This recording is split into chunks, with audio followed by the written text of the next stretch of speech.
Members, I call this regular meeting of the Albany City Council for July 15th, 2024 to order. Vice Mayor Lopez, would you read the land acknowledgement? The City of Albany recognizes that we occupy the land originally protected by the Confederated villages of Lishan. We acknowledge the genocide that took place on these lands and must make strides to repay the moral debt that is owed to the indigenous people, specifically the Ohlone tribe. We thank them for their contributions, which have transformed our community and will continue to bring forth growth and unity. The City of Albany commits to sustaining ongoing relationship with the tribe and together build a better future for all that now make this their home. Thank you, Vice Mayor. Moving on to roll call. City Clerk, will you please call roll? Councilmember Hanson Romero. Here. Councilmember Jordan. Here. Councilmember Tiedemann. Here. Vice Mayor Lopez. Here. And Mayor Mickey. Here. There were no closed sessions today, so there's nothing to report back. Moving on to item 4, ceremonial matters. There are no ceremonial matters today. So we'll move on to item number 5, City Manager's report. City Manager, may the council have your report? Thank you, Mayor. Today is an important day as it begins our nomination period for the upcoming 2024 election. As a reminder, we have 3 seats for City Council, 2 seats for the Board of Education. A nomination packet to become a candidate can be picked up with our city clerk by appointment. And thank you in advance to our city clerk for all of the work that goes into administering an election forthcoming in November. A short link for our website regarding the election is www.albanyca.org/election. This page is regularly updated throughout the election as candidates qualify for the ballot. Following with regard to election and outreach and information for candidates, the Fair Political Practices Commission has a training opportunity coming up. The best place to locate these training opportunities is on their respective website, www.fppc.ca.gov. Again, primarily for candidates, but also those interested in learning more about the election, primarily the financial components thereof. FPPC is the place to go for regularly updated information. Here, specifically in Albany, thanks to voter approval, we have the ranked choice plurality voting method. This will be our second election with that method to vote for candidates for office. We have information sessions going on an ongoing basis. The next one will be August 15th from 5 to 7 p.m. Note this is a virtual session for easy accessibility for all participating. And please visit our website, another website link, www.albanyca.org/RCV for additional webinar opportunities, which will include September 17th and October 15th. It's a great way to learn about the methodology applied for this election method. I'd like to take a moment to recognize the incredible work, once again, of our Recreation and Community Services Department for the wonderful event for 4th of July, celebrating our community at Memorial Park. This was obviously held on 4th of July, and we had a great turnout of people, hundreds of people, food trucks, kids' activities, including a rock wall, and a great lineup of bands. So again, thank you to staff and for all of our community coming out to celebrate together. A reminder that National Night Out is around the corner on August 6th. This is an opportunity for block parties throughout the city. This event is hosted and led by our police department in engaging with our community, and it's always a wonderful event. We have already broken the record in terms of number of block parties. I believe we're up to about 42 blocks that will be closed to celebrate our community. So please take the opportunity to look around your neighborhood and get to know your neighbors. More events in our park are forthcoming this summer. Concerts in the Park is back, and we are very excited to welcome this event back to Memorial Park. These concerts are held in mid to late August through September. There will be 4 total. And please take a chance to learn about these new bands, get to know new community members and your friends at the park. It's a great opportunity for our students as they return to school and can run around the park together as well. So those will be August 21st, August 28th, September 4th, and September 11th. And our fall activity guide is in its final draft stages, should be out in mailboxes as well as at city facilities very soon. This will be the recreation guide and city news that will follow the fall season, including all of the recreation opportunities therein. So please take a look out for that event. We put a lot of time and energy into making sure it's something useful and accessible for all members of our community. There is a new affordable housing opportunity in Albany. The application process for the new affordable apartment community at 755 Cleveland Avenue is now open. There will be wait lists for 1, 2, and 3 bedroom units. Applications are available to submit online. Please visit www.sahahomes.org/apply for more information and eligibility requirements. In addition, paper applications will be available to pick up and drop off at the Albany Senior Youth Annex at 842 Masonic Avenue, Wednesday, July 17th from 9 to 1 and 2 to 4, and Monday, July 22nd from 9 to 1 and 2 to 4. The application deadline is 5 p.m. on July 24th. And we look forward to having a ribbon cutting at that facility with the council very soon as well. It's a very exciting, long awaited project that is finally coming to completion. And that completes my report. Thank you. Thank you, City Manager. If anyone attending would like to ask a question about or comment on the City Manager's report, please raise your hand in the room or online. No one in the room. Anyone online? Let's see. So thank you again, City Manager. Any questions from council? Not seeing any questions from council. We'll move to item 6, Good of the City. On Good of the City, this is for attendees to provide council comments, information, and questions on an item that is not on the agenda. Please raise your hand in the room or raise your hand online if you'd like to speak. By state law, known as the Brown Act, the council cannot discuss items that are not on the agenda except under extraordinary circumstances. Rather, items raised may be referred to a future agenda or to staff for comment. City Clerk, how many online comments? There's 2 online, 2 online, and how many in the room? 5. We'll have 3 speaker minutes. cards. If we could have the first speaker in the council chamber come up and speak, please. Gerald, Deborah, and Andrea. I'm going to call 3 at a time. Thank you very much for this opportunity, Mayor and City Councilman. It's really good to see you all smiling. It's a nice sunny day. My name is Gerald Petchenuk. I've been a resident of Alameda County for the last 10 years. I'm here as a volunteer with the United Sovereign Americans. I'm not a spokesperson, I'm a volunteer. United Sovereign Americans is a nationwide organization, has thousands of active volunteers in over 24 states. Today I come to you as a concerned citizen sharing alarming information about our state's voter database that's been uncovered through thousands of hours of research conducted by highly qualified and credentialed data team. While the numbers are staggering and somewhat difficult to comprehend, there is one thing that is clear: they don't add up. Just like your checkbook has to balance, so must our votes.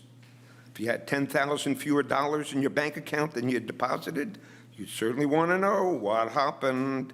If a company had a significant discrepancy in their books, they'd most certainly conduct an audit. In fact, Yearly audits are required by law for all public companies. Our audit of the 2022 election, using only the official data provided by state election officials, shows that the 2022 election may not have been accurate or legally compliant. We're not saying one candidate won over another or that any election should be overturned. The state's official data from the certified election shows that the votes as counted were not all valid and accurate under the law. Tonight, we will present you with a resolution demanding an end to those inaccuracies and uncertainties plaguing our elections, along with a summary of our findings and the laws that apply. We're happy to meet with you to go over any of this information, including any more detail about specific findings. If you have any questions I can't answer, I'm committed to getting you the answer in writing from United Sovereign Americans executive team as soon as possible. This data and our request for an investigation has already been shared with state election officials and law enforcement. It's essential that you, as our representatives, make it clear that these must be taken seriously. Tonight, you, our closest elected representatives, we're asking for your support and action. We're asking you listen to the resolution, ask questions, and then vote. Your action will illustrate your dedication and support to the concerns of your constituents and your country. Our next three speakers will read the resolution, and our final speaker will conclude the presentation. Thank you very much for your time.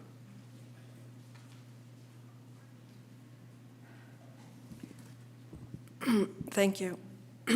My name is Deborah Gelber.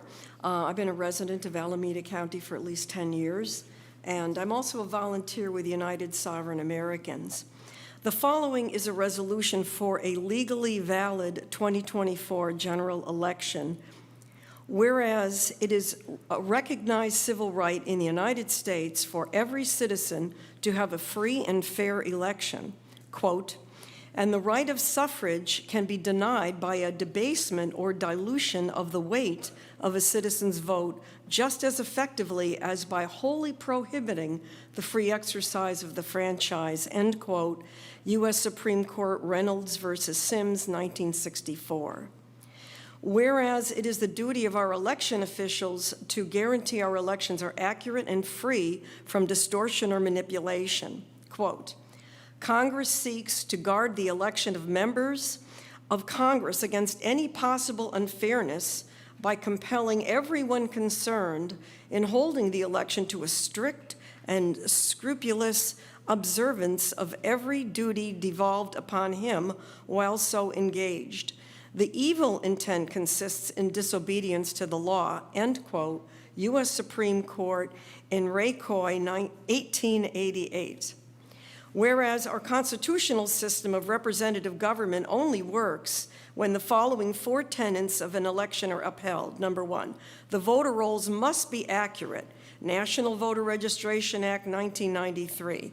Number two, votes must be from eligible voters. U.S. Constitution, 14th Amendment, Section 2. Number three, the number of votes counted must equal the number of voters who voted. Number four, there can be no more than 1 in 125,000 ballots in error by the voting system. Help America Vote Act, 2002. Whereas open source audit of the California 2022 general election conducted by California citizens has uncovered evidence of massive inaccuracies appear to violate both federal and state law, including 5,886,198 ineligible or uncertain registration violations found within the California State Voter Roll database. 2,776,939 votes cast by ineligible or uncertain registrations. 123,785 more votes counted than voters who voted. No one knows who cast them. 2,776,849 apparent voting violations are in excess of the legal standard system of accuracy for a valid federal election. For California, that's 90. Thank you. Thank you for your comments.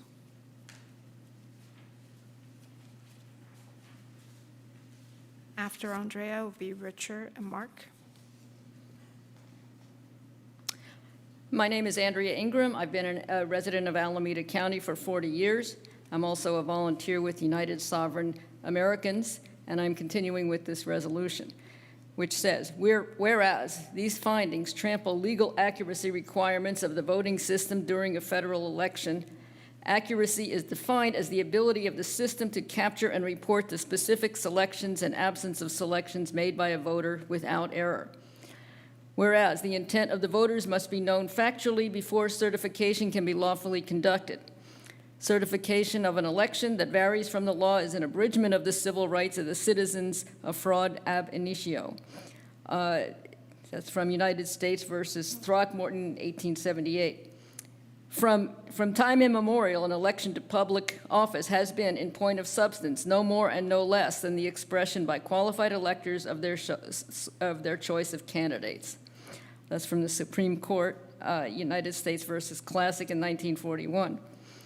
Whereas the 2022 general election appears to have been invalid, depriving us of the guaranteed protection of our natural rights under a government duly and provably chosen by us, the American people, resulting in incalculable damage to our families, our way of life, and the fabric of these United States. Therefore, we call upon our representatives to provide relief to the people and the assurance of domestic tranquility by joining us in demanding a valid 2024 general election that upholds these existing laws and equitable principles of law, such as, 1, proof of citizenship, identity, and eligibility required to register and vote, not anonymous attestation.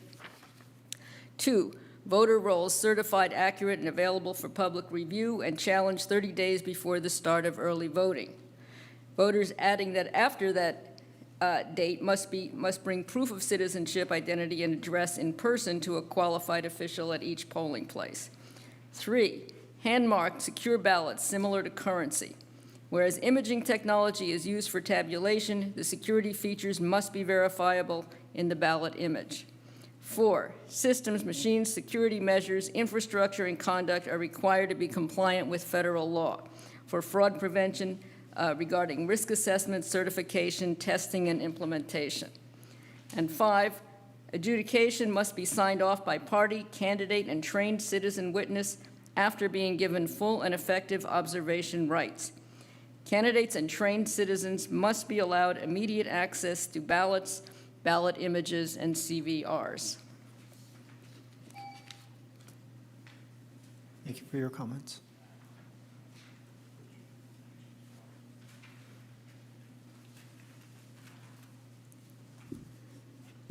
My name is Richard Iria. I've been a resident of Oakland and Alameda County for 9 years, and I'm also a volunteer with United Sovereign Americans.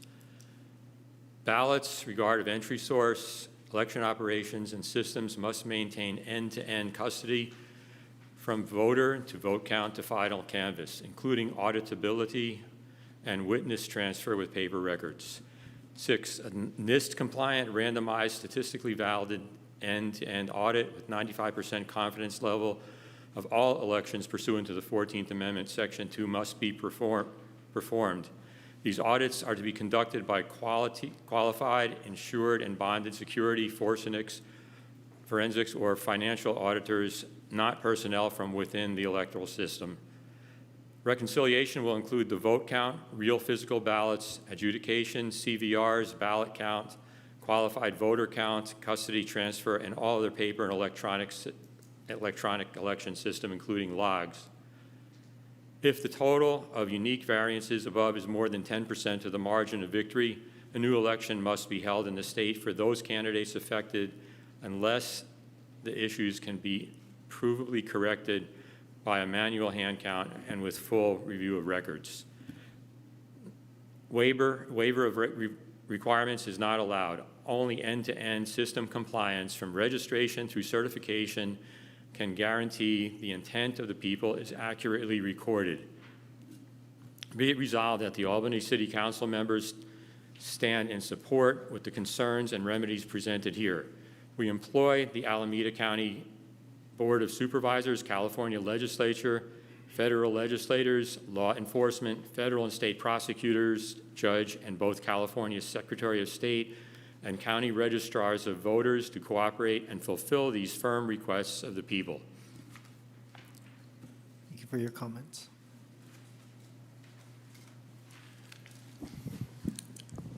Good evening, Mayor, City Council. My name is Mark Zulum, 65 years resident Alameda County, and I'm also a member of the United Sovereign Americans, and I continue with this resolution presentation. What you heard tonight is a culmination of thousands of hours of work by our highly qualified and credentialed volunteer data teams across California, including from the Bay Area. It's a powerfully written resolution outlining massive inaccuracies in our 2022 election from registration through certification. In it, you heard us ask for meaningful remedies that will proactively protect the validity of the 2024 general election for all Americans. In fact, the resolution cited many U.S. Supreme Court precedents that support the need for such actions. Laws are being ignored. The bottom line is the checkbook is not balancing, and we need certainty. The voting system, which controls our most vitally important right, the right to choose our representatives, is not producing an accurate, trustworthy result. Do you think that these anomalies within our election system, a system which is part of our national security infrastructure, should continue to be ignored? Let's step back for a second and look at the big picture. Large numbers of Americans, including many right here in California, in the Bay Area, have questions about the trustworthiness of our elections. I think we can all agree that we wish this was not the case, but official data shows these concerns are valid, and the law says resolving them is essential in securing our liberty. How much is it costing us not to fix the problem? How much is it costing us our GDP, our military, our foreign policy, our health, the self-esteem of our children, the youth? How much is it costing us the dignity that we keep fighting and being angry with each other? The cost is immeasurable. So we urge you to agree to, by putting this resolution on your next agenda and voting in support of fair, honest, and valid elections. Our website is unitedforfreedom.com. That's united4freedom.com. We look forward to providing you more information if you need it, data, and perhaps putting this on the agenda. Thank you very much for your time, and thank you for your seriousness about our elections for the people. Thank you. Thank you for your comments. Are there any other members of the public in the room who would like to comment? Not seeing any other members in the room, we'll move to online comments.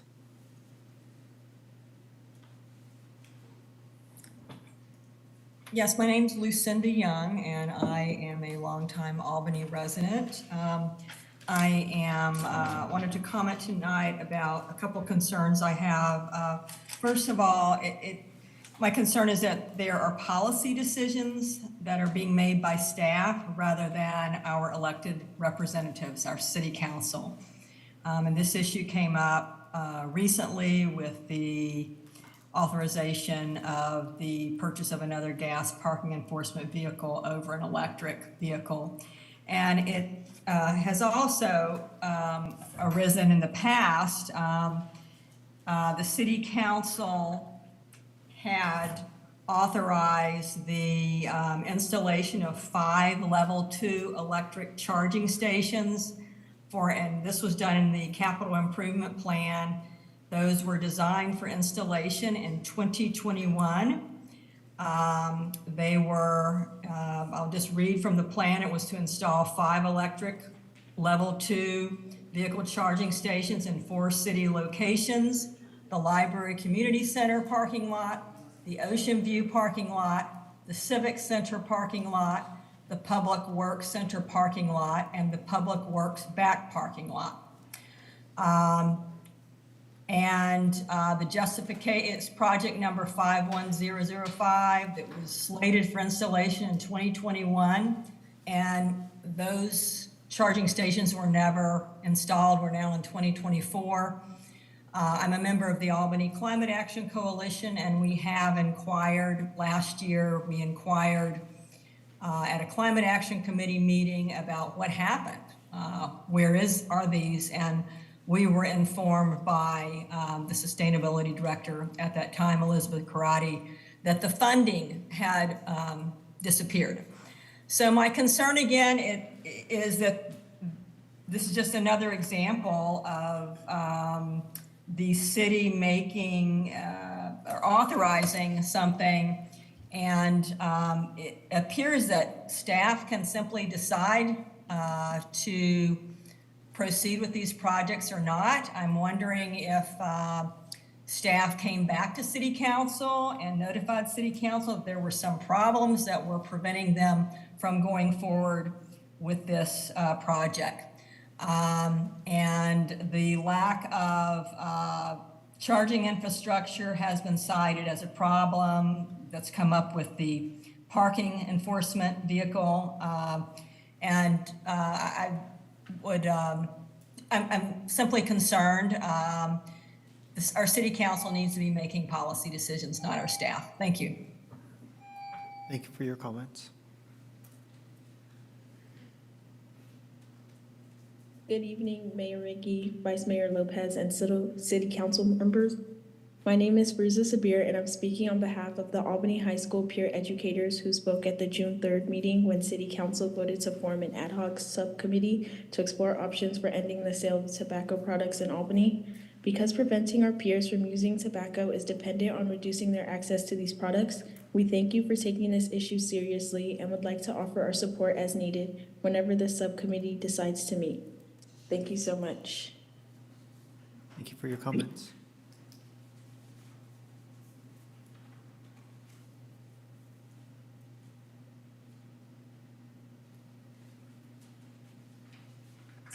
Good evening, City Council. My name is Roberta Racco, and I've been a resident here for a long time, 60 plus years. We do need a secure and fair election, and I completely agree with all the speakers who spoke about our upcoming election. Thank you. Thank you for your comments.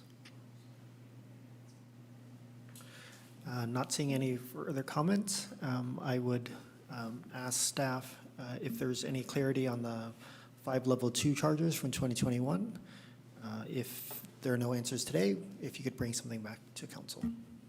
Sure, Mayor, I'm happy to bring something back. In fact, we also had a pandemic at the time that significantly impacted our ability to conduct public works projects and focus on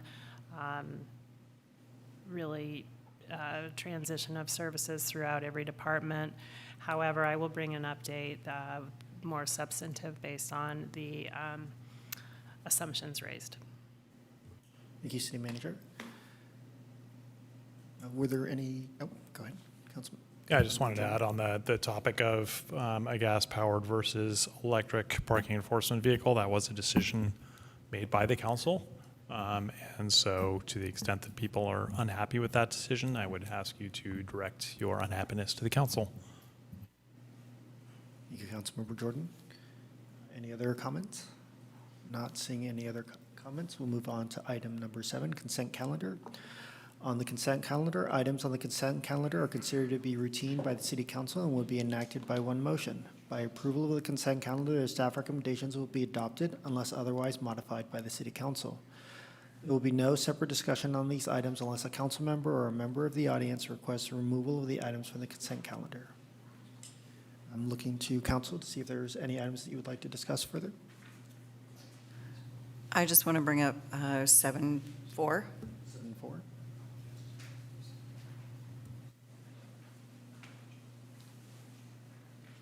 Any other items from council? Not seeing any other items from council. Are there any members of the public that would like to discuss an item? Not seeing any in the room. Anyone online? Not seeing anyone online. So with that, we'll open it up for if there are any public comments on 7.4. No public comments on 7.4, so we'll.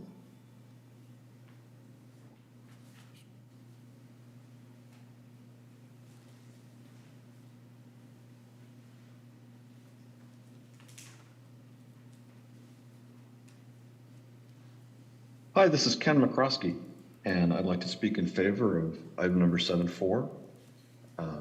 This is an important link in the Bay Trail. As the resolution states, there haven't been significant impacts to traffic or air quality.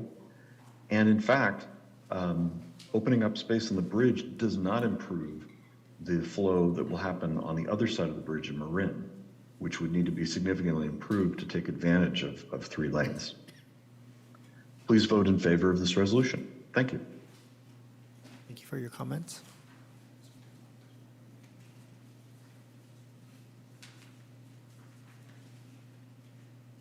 This is Lucinda Young, and I would also speak strongly in favor of this resolution. This is an important part and consistent with our climate action and adaptation plan and with our recent climate emergency declaration.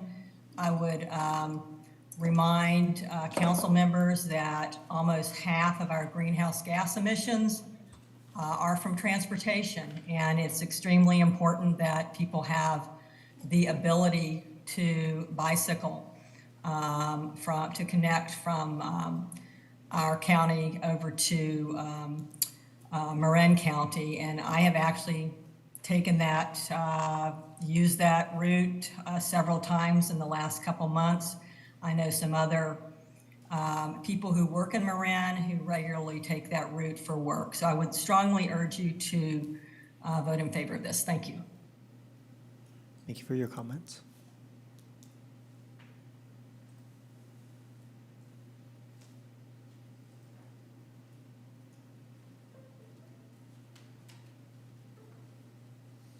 Hello, my name is Bruce Byard. I'm the chair of Track Trails for Richmond Action Committee. I'd like to point out the Richmond-San Rafael Bridge Trail is a key section of the multi-use San Francisco Bay Trail linking the East Bay and North Bay. Pedestrians and cyclists have enjoyed more than 395,000 trips across it since it opened in November 2019. Of the 6 Bay Area toll bridges owned by Bay Area Toll Authority, it is the most popular one for cyclists, most used by cyclists.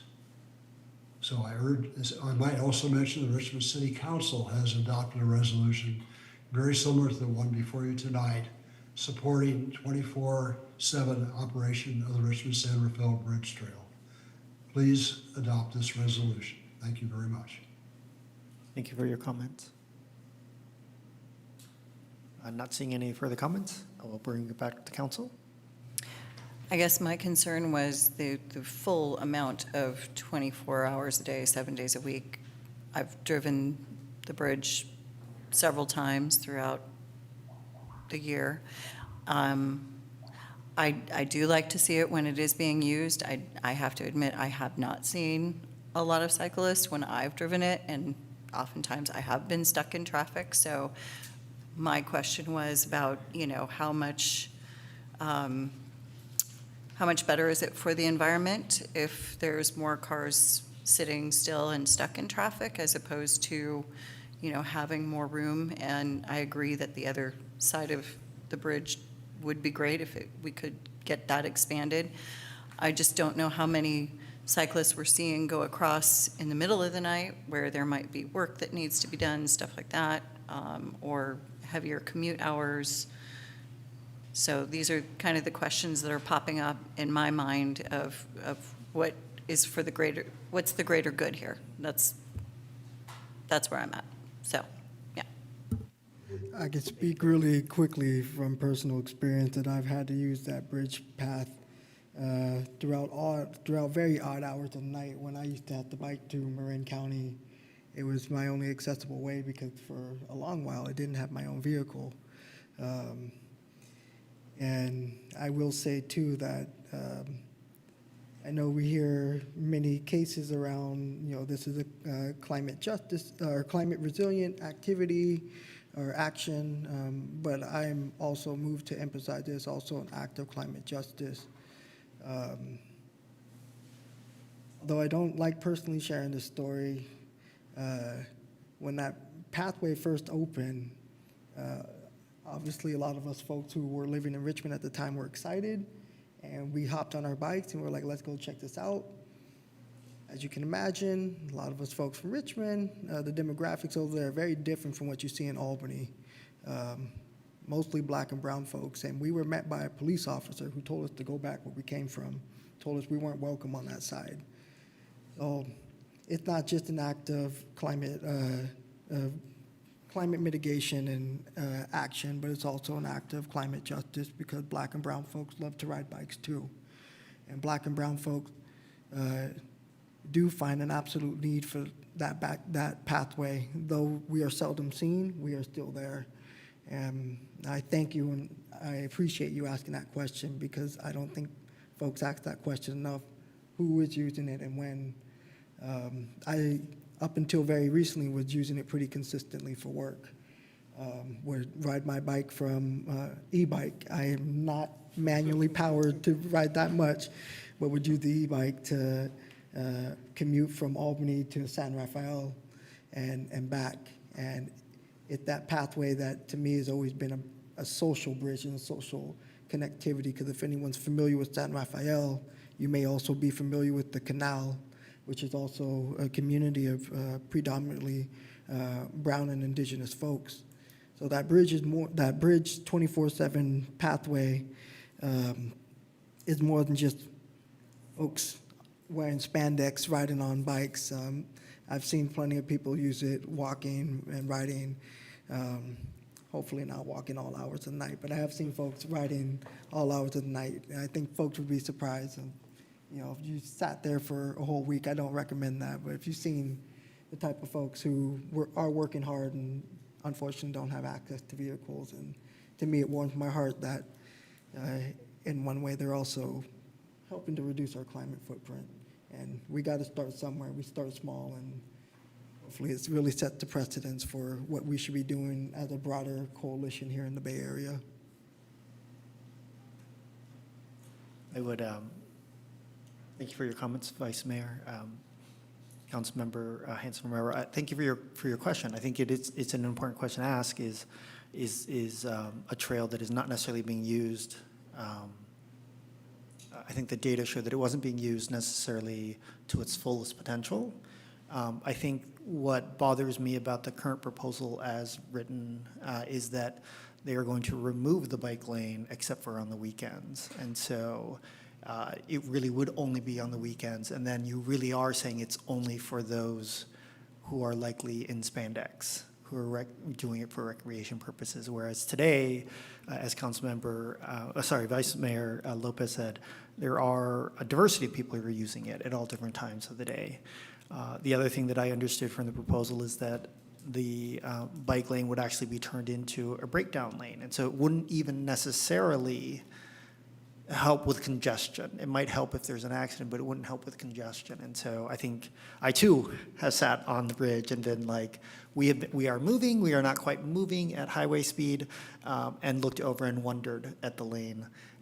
I will say at the times of day that I'm riding or across the bridge, it is usually a weekend. It's usually a little bit sunnier because that's why we're on the bridge. We're going to a beach usually. And so I have seen bicyclists. But I do appreciate your questions, because I think it is a question of whether or not it's the highest and best use. But I think this is a situation where it is providing access, and in the long term, it's one of the only bridges you can actually get across the bay. One day, the Bay Bridge will allow you to cross, but they still have a rather large segment to finish there. So.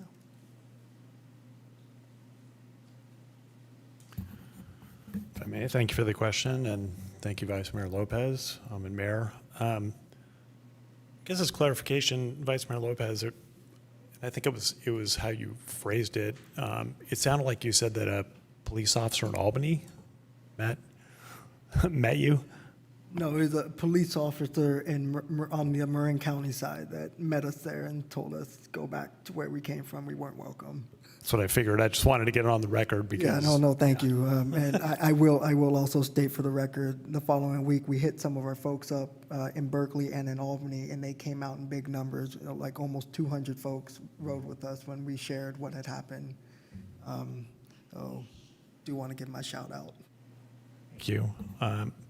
My understanding of the congestion is that even if it were to be converted to a third through lane, which is not the proposal, it's to have it as a breakdown lane, the congestion would remain because bottleneck is the 2 lanes once you get off the bridge and the interchange there with 101 and Sir Francis Drake. And so it really doesn't matter how many lanes there are on the bridge given that.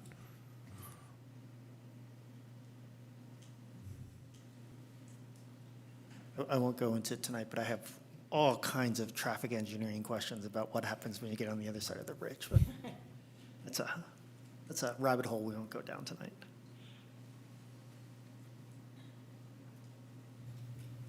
I was just going to say I appreciate all of the conversation here because I think it's also important for other people out there to hear this conversation, which is oftentimes why I pose questions, because I do want, there's a large thought process around this. So I just want to make sure that people are hearing the different sides and also the finer details. So thank you. Thank you. And with that, are there any other comments on item 7.4? Not seeing any other comments on item 7.4. I'll move the consent calendar. Seconded.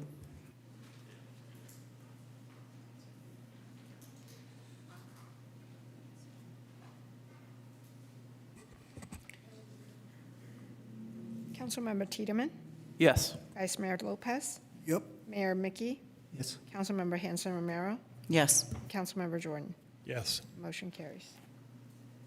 Thank you, everyone. We'll move on to item 8, presentations. 8.1, fiscal year 2025 and fiscal year 2026. Oh, sorry.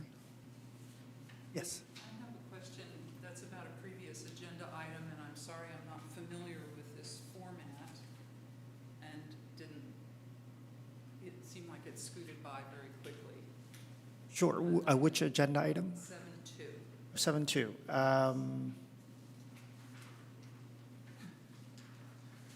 Is that something we can go back and reopen? It's up to you, Mayor. Yep, please go ahead. 7.2, my name is Sarah Woodard. I've been a resident of Albany for also a very long time. And I do not understand the process of setting salaries in the city staff. I think it's worth opening it up for discussion because just in getting ready for this meeting tonight, I got curious because I saw this was an agenda item and I thought, wow. And I looked at it and I started comparing the staff salaries in the city of Albany with the staff salaries of other governments in California, and recognizing that many of our higher staff positions are paid, in our little city of 20,000 people, are paid as much or equivalent to equivalent staff positions in cities like Los Angeles, where there's 3.8 million people. And it seemed like, given the scope of all of the budgetary concerns that we're having, whether it's for doing city-based festivals and celebrations or landscaping or some of these other things, the biggest issue, and I'll come to that later because I did put in a request to speak, how could we find money to help with other really crucial issues in the city? And maybe we need to have a broader review of how salaries are proposed and approved, because I think, I'd like someone to answer this, it seems like the staff proposes the salaries and then the staff recommends that the council ratify that proposed scale of pay. which seems a little off, but I could be completely misunderstanding the situation. So would somebody please address that? Thank you. Thank you. I will turn to City Manager. Let me first state that I'd be happy to have a conversation, as it is a lengthy topic and it is complicated, and I appreciate that looking at one agenda item certainly can't answer the questions being raised. What you have here is the payroll for the month. That includes overtime and additional compensation that aren't necessarily just salaries. In addition, the city has 3 representative labor groups: the APOA, our police agency, our fire department, AFFA, as well as SEIU. Through those, it is a meet and confer process subject to a memorandum of understanding that sets the salary schedules. All salary schedules are reviewed and adopted by the City Council on a periodic basis. Those are not staff initiated. But again, I'd be happy to answer any other questions outside of the meeting. Thank you, City Manager. Could I just ask a clarifying question? You said that the payroll that's on the agenda tonight is for the month. I think it might be for the half month, but I'm not sure.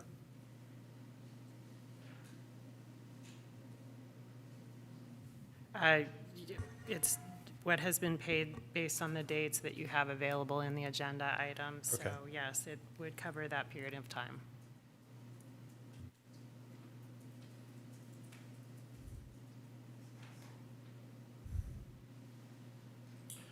Any other further comments? Any further discussion? Great. Looking to City Attorney. So we took public comment on 7.2. Do we need to? Okay, thank you.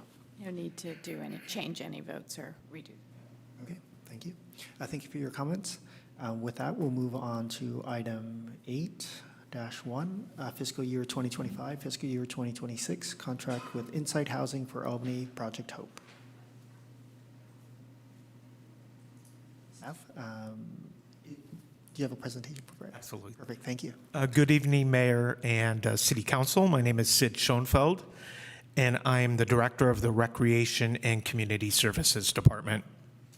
The action before the City Council tonight is to approve a 2-year contract for fiscal years 25 and 2026 with Insight Housing, which was formerly Berkeley Food and Housing Project, for the provisions of services for Albany Project Hope. Project Hope is Housing Opportunities Expanded, which is the city's homeless outreach, engagement, and housing navigation program. Insight Housing is also here tonight with the presentation of their work in our community through that Albany Project Hope. Insight Housing has been providing homeless outreach, engagement, case management, and housing services in the city of Albany since July of 2013. Insight Housing has consistently demonstrated professionalism, communication, and responsiveness to their challenging work. What's made this partnership successful thus far is their consistent collaboration with our department, specifically Albany Cares, and other city departments, including the police, fire, and public works. Their commitment to serve our community's unsheltered and vulnerable population is not only greatly counted on a regular basis, but also appreciated by our community and the individuals in need of their services. Here tonight from Insight Housing to make their presentation are Stacy Burmaster, who is the Regional Director of Residential Services, and Angela Upshaw, who is the Chief Operating Officer. Thank you both for being here tonight to give your presentation. And Stacy, if you'd like to come up.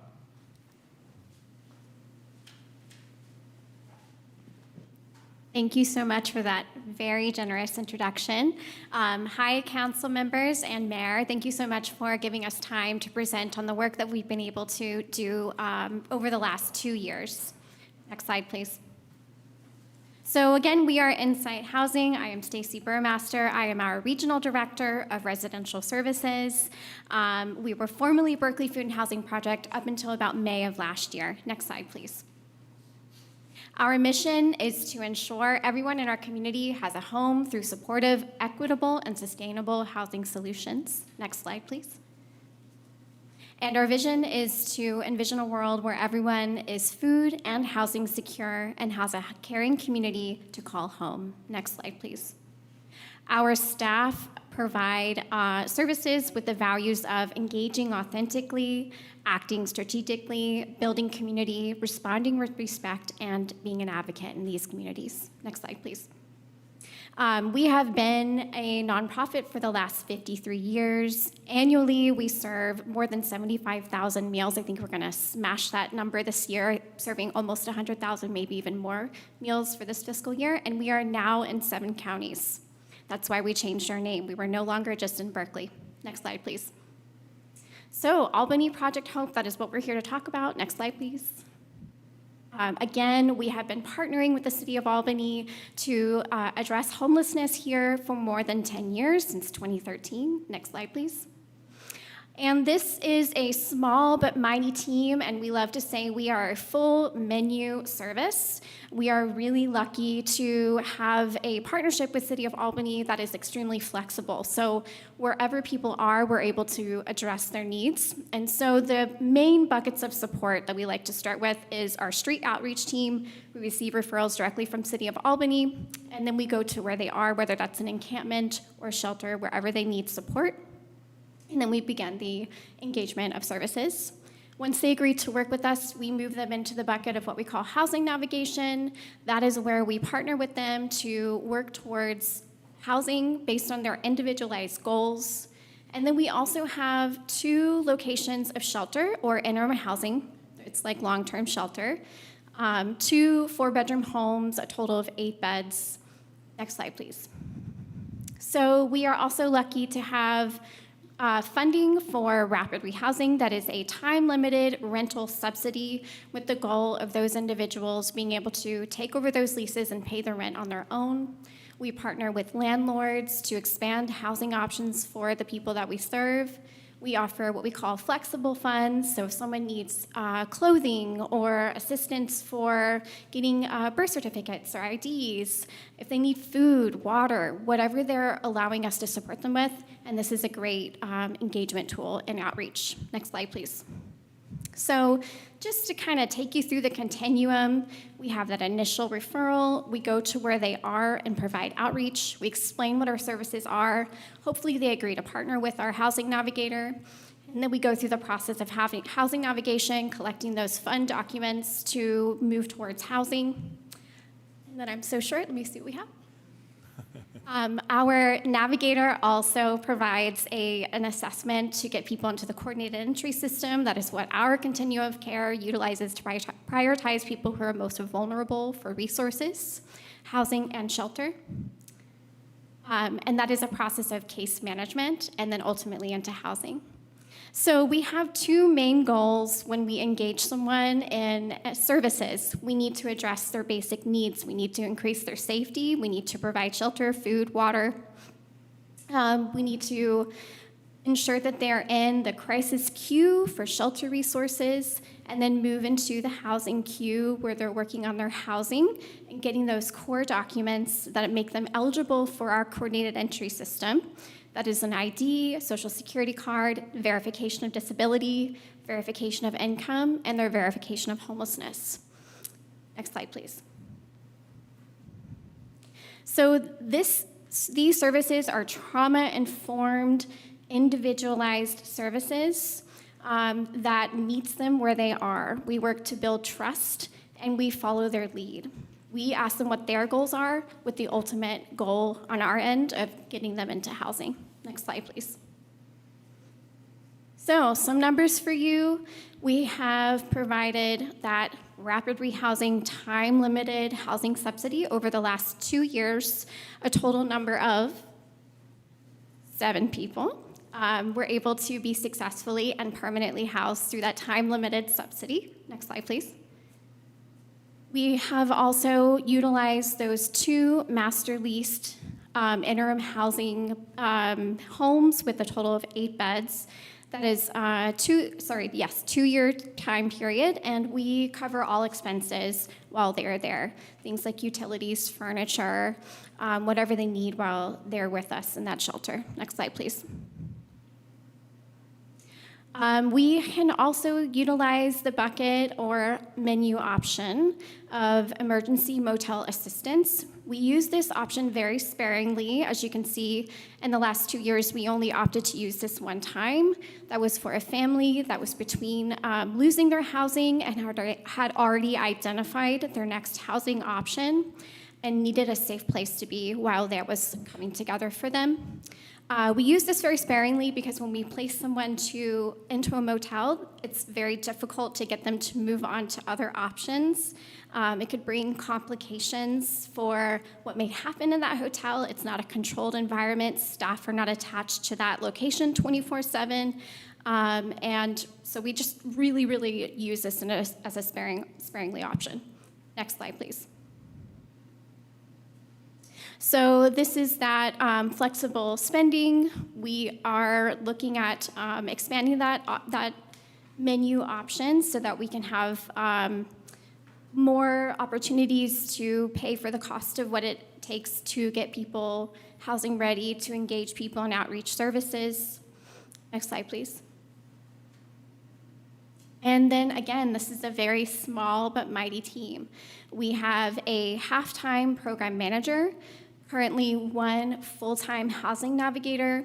We have been working to hire a licensed or clinical case manager, and we have not been able to hire for that role. And then again, a 10% of time for maintenance, making sure that we are maintaining that shelter space. So you can see that we have addressed that with our next iteration for the 2 years. Because we haven't been able to hire for that licensed clinician, we're eliminating that role and expanding it into another half-time, so 1.5 housing case managers. That's another key change. We're changing that job title to reemphasize this is for housing. We're keeping that half-time program manager, and we're keeping that 10% of a full-time maintenance worker. Next slide, please. So we have goals that we have smashed for the last 2 years for outreach contacts. Instead of targeting just 80, we have actually reached 137 individuals. Instead of just housing individuals for 6 months stably, instead of housing just 12, we have housed 28. And instead of housing just 20 people ready for permanent supportive housing matches, we have received 26 matches. Next slide, please. So that is our quick, very high-level overview, open to any questions. Thank you so much. I'll open it up for council questions.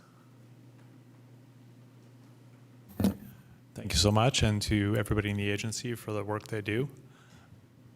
I was looking at the quarterly reporting in the various categories that you kindly provided, and notice there's a tremendous fluctuation in the number of outreach contacts, which, as I understand it, is the count of people first contacted or engaged. And in Q1 of this year, it was 8, and in Q2 it was 114. So I don't know if you could give any texture or nuance to why the numbers change so dramatically.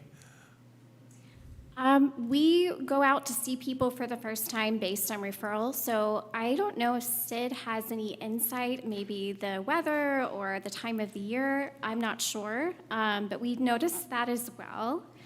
And it may simply be because we are, again, a very small but mighty team. We only have so much capacity. And if I were to guess, the numbers of housing navigation may also change along with that, and then that opened up capacity for this team to go and engage more people. But I do know that when a referral comes in, Carol, our navigator, soon to be housing case manager, is incredible, and I don't think she's missed anybody that's been referred to her.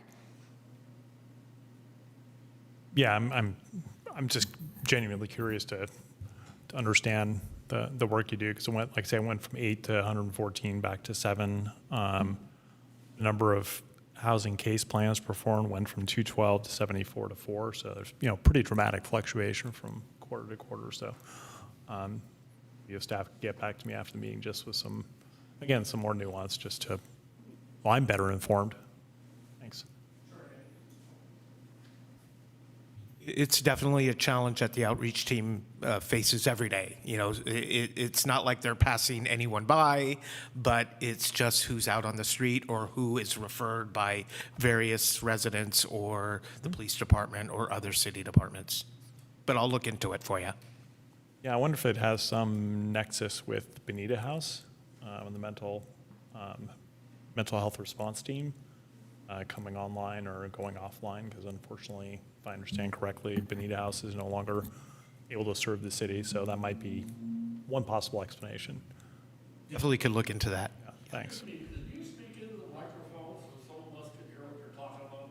I apologize. I'll do better.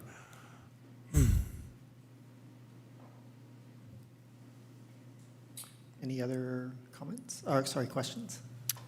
Just a quick question. Thank you for all the work that you've done.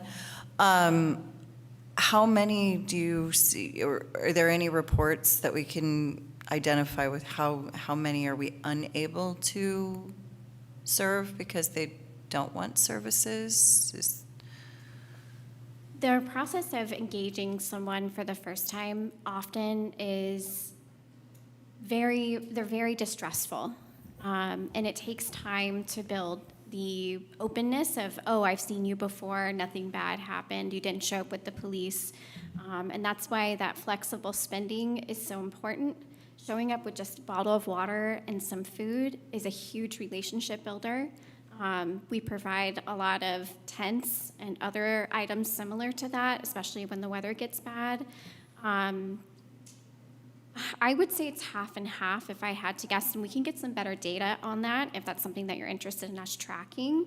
But it's simply because when we are showing up, they don't know who we are, they don't know why we're there, and often they think that we're showing up to sweep them away, even though we're showing up to say, hey, I noticed you're out here, this is my name, this is what I do, let me give you some information, here's my contact information, you can even just think about it. And so we do have people returning back to us. We also have a lot of people that have relationships with City of Albany community center staff that will show up and ask repeatedly for support, and they've built relationships there, so then we can build on top of that. And so I think this service works really well because of the relationships that are able to be built. I think it's worth noting that Carol, our housing navigator, has been with our organization for several years, and she knows everybody by name and face and habits, and that's a huge strengthening to what happens when she goes out to engage somebody for the first time. Yeah, I've met Carol. She's great. I also just, shoot, it's going to pop in and out of my head. How do you feel, or how does the group feel like when the SAHA project comes into play? How do you feel like that's going to help in these services? Our team from Albany Cares is definitely engaging those that they know of that are looking for that type of housing, and encourage them to apply. Okay, great. Thank you very much. Okay. I'll just make a quick comment too around Question SAHA. or comment? Comment? We're in questions right now. Sorry. Not seeing any other council questions, we'll open it up for public comment. Any public comment in the room? Go ahead.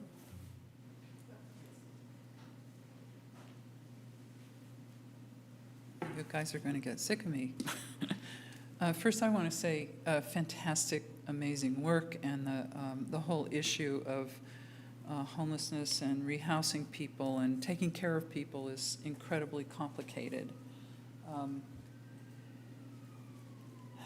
And then this particular contract with this particular contractor, Insight Housing, to address the issue in the city, One of the questions I have is about the transientness of the homeless people that we see here and there, that they don't just stay statically in one place, and I'm sure other people are more familiar with this than I am. One of my daughters works for the city of Alameda, and she's worked a lot with the homelessness over there. So I have some understanding of what it takes to make contact, to actually connect with people, and to try to provide help. It's not that easy. But the question I have really is the price tag on this particular contract. It's a lot of money, $500,000 per year. And when we're seeing results like 7 people that have been housed for 6 months, we could calculate that into something like $85,000 per person to house them for that period of time. And I really would hope that before this contract is ratified, there's some kind of digging deeper that goes into what's the cost benefit of the service, granted the complexity of the level of work that needs to happen to make this happen. I'm not discounting really noble efforts by people that are doing this. It's crucially important in this city and everywhere in the Bay Area. But I have a question about what's the cost per person for rehousing, and is there some other way that that money could be applied to housing facilities or developing a more robust program with other property owners or rental managers or someone who could help brainstorm about how could we bring people into safe, clean, and livable spaces without having to spend that huge amount of money from the city's budget to make that happen at a huge cost per person. I just think maybe there's a good question to ask, and hopefully somebody takes a better look at that before ratifying that contract. Thank you very much for your time and for your efforts and what you're doing. Thank you. Thank you for your comments. Hi, I'm Dawn Kawamoto, an Albany resident, and I share this woman's viewpoint on looking at the metrics of the success of the program, the amount of money spent, and the number of people who are housed. One thing I was wondering is if the partnerships you have, because I absolutely hear what she's saying about having relationships with people who are more in the community of the homeless and having that relationship where they do have that trust already built. And instead, maybe the city should spend its money leveraging those organizations that have that already trust relationship with the homeless to get more bang for the buck that Albany wants to spend. I housed someone in my house. My handyman said his best friend had been living in his car for 1.5 years. I let him come live with my family and I for a year, and I tried to get him set up with services, helping him with his resume and everything else. And in the end, he just didn't want to work, and he just didn't want to really look for a house. And I lost my handyman as a result too, which kind of bummed me out. But anyways, so I just think I do agree with you that there needs to be more bang for your buck, and maybe partnering with organizations that tend to show you the metrics for greater success might be a better way to leverage the money. Thank you for your comments. Not seeing any other comments in the room. Are there any online comments? Not seeing any other public comment. I'll bring it back to council for discussion and comments. Thank you. Just a quick follow-up to Insight. I know you had cited that there was the certain amount served through the flexible funds, but you'd also cited some other statistics about the number of people who found permanent supportive housing and were housed for longer. I wonder if you can go over those numbers just briefly again for us so we're sure of how much you're doing.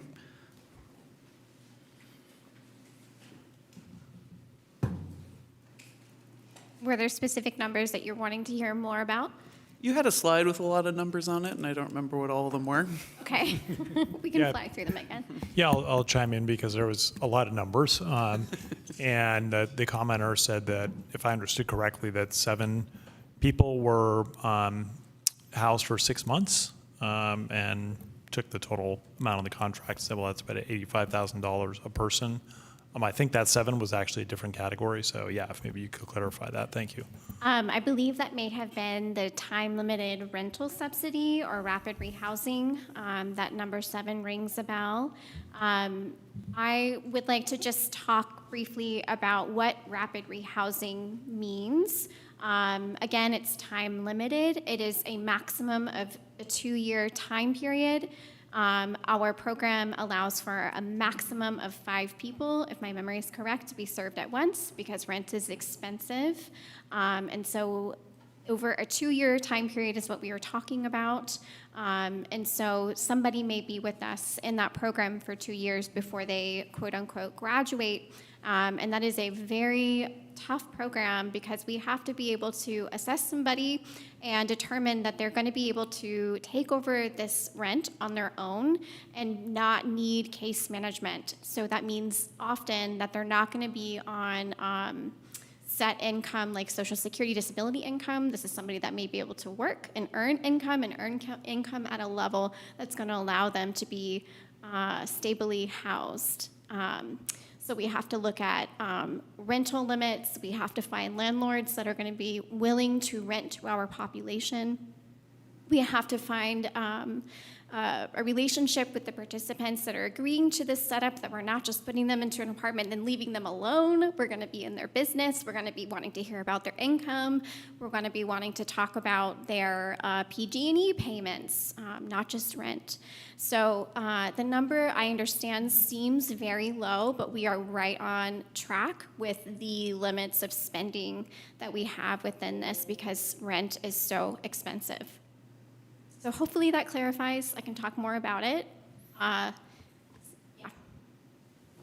Thank you. Do you have a follow-up? Well, yeah, I think it would be comments? useful to, again, if possible, go back to the slide that had the number of people that were housed for 6 months at a time.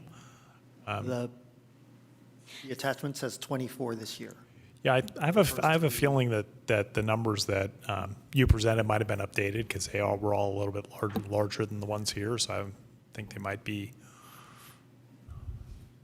Yeah, so if it is the number that I am thinking you're talking about, it'll be further back.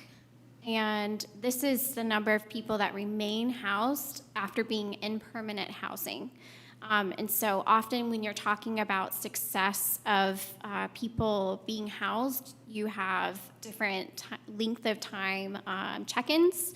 After 6 months of signing this lease and paying the rent, are they still housed? After a year of signing this lease, are they still housed? And so there were certain benchmarks that we were asked to track, and this was one of them. And so that's why we're reporting after we house people successfully, do they remain there after 6 months? That number may increase as we continue to move forward and operate this contract. Yeah, I think if you keep going, yeah. This one, yeah. This one. Yeah, so clients maintaining housing for 6 months, 28. Yeah, and I would like to note that the target that we were asked to meet was 12, and we more than double met that goal. So in the case of these clients, is it that they are paying for the housing or they're paying for the housing? So it's basically just tracking that. Yeah, these are various permanent housing placements. It may be a subsidized housing where they have some form of Section 8. This does not include rapid rehousing. Mm-hmm. Thank you.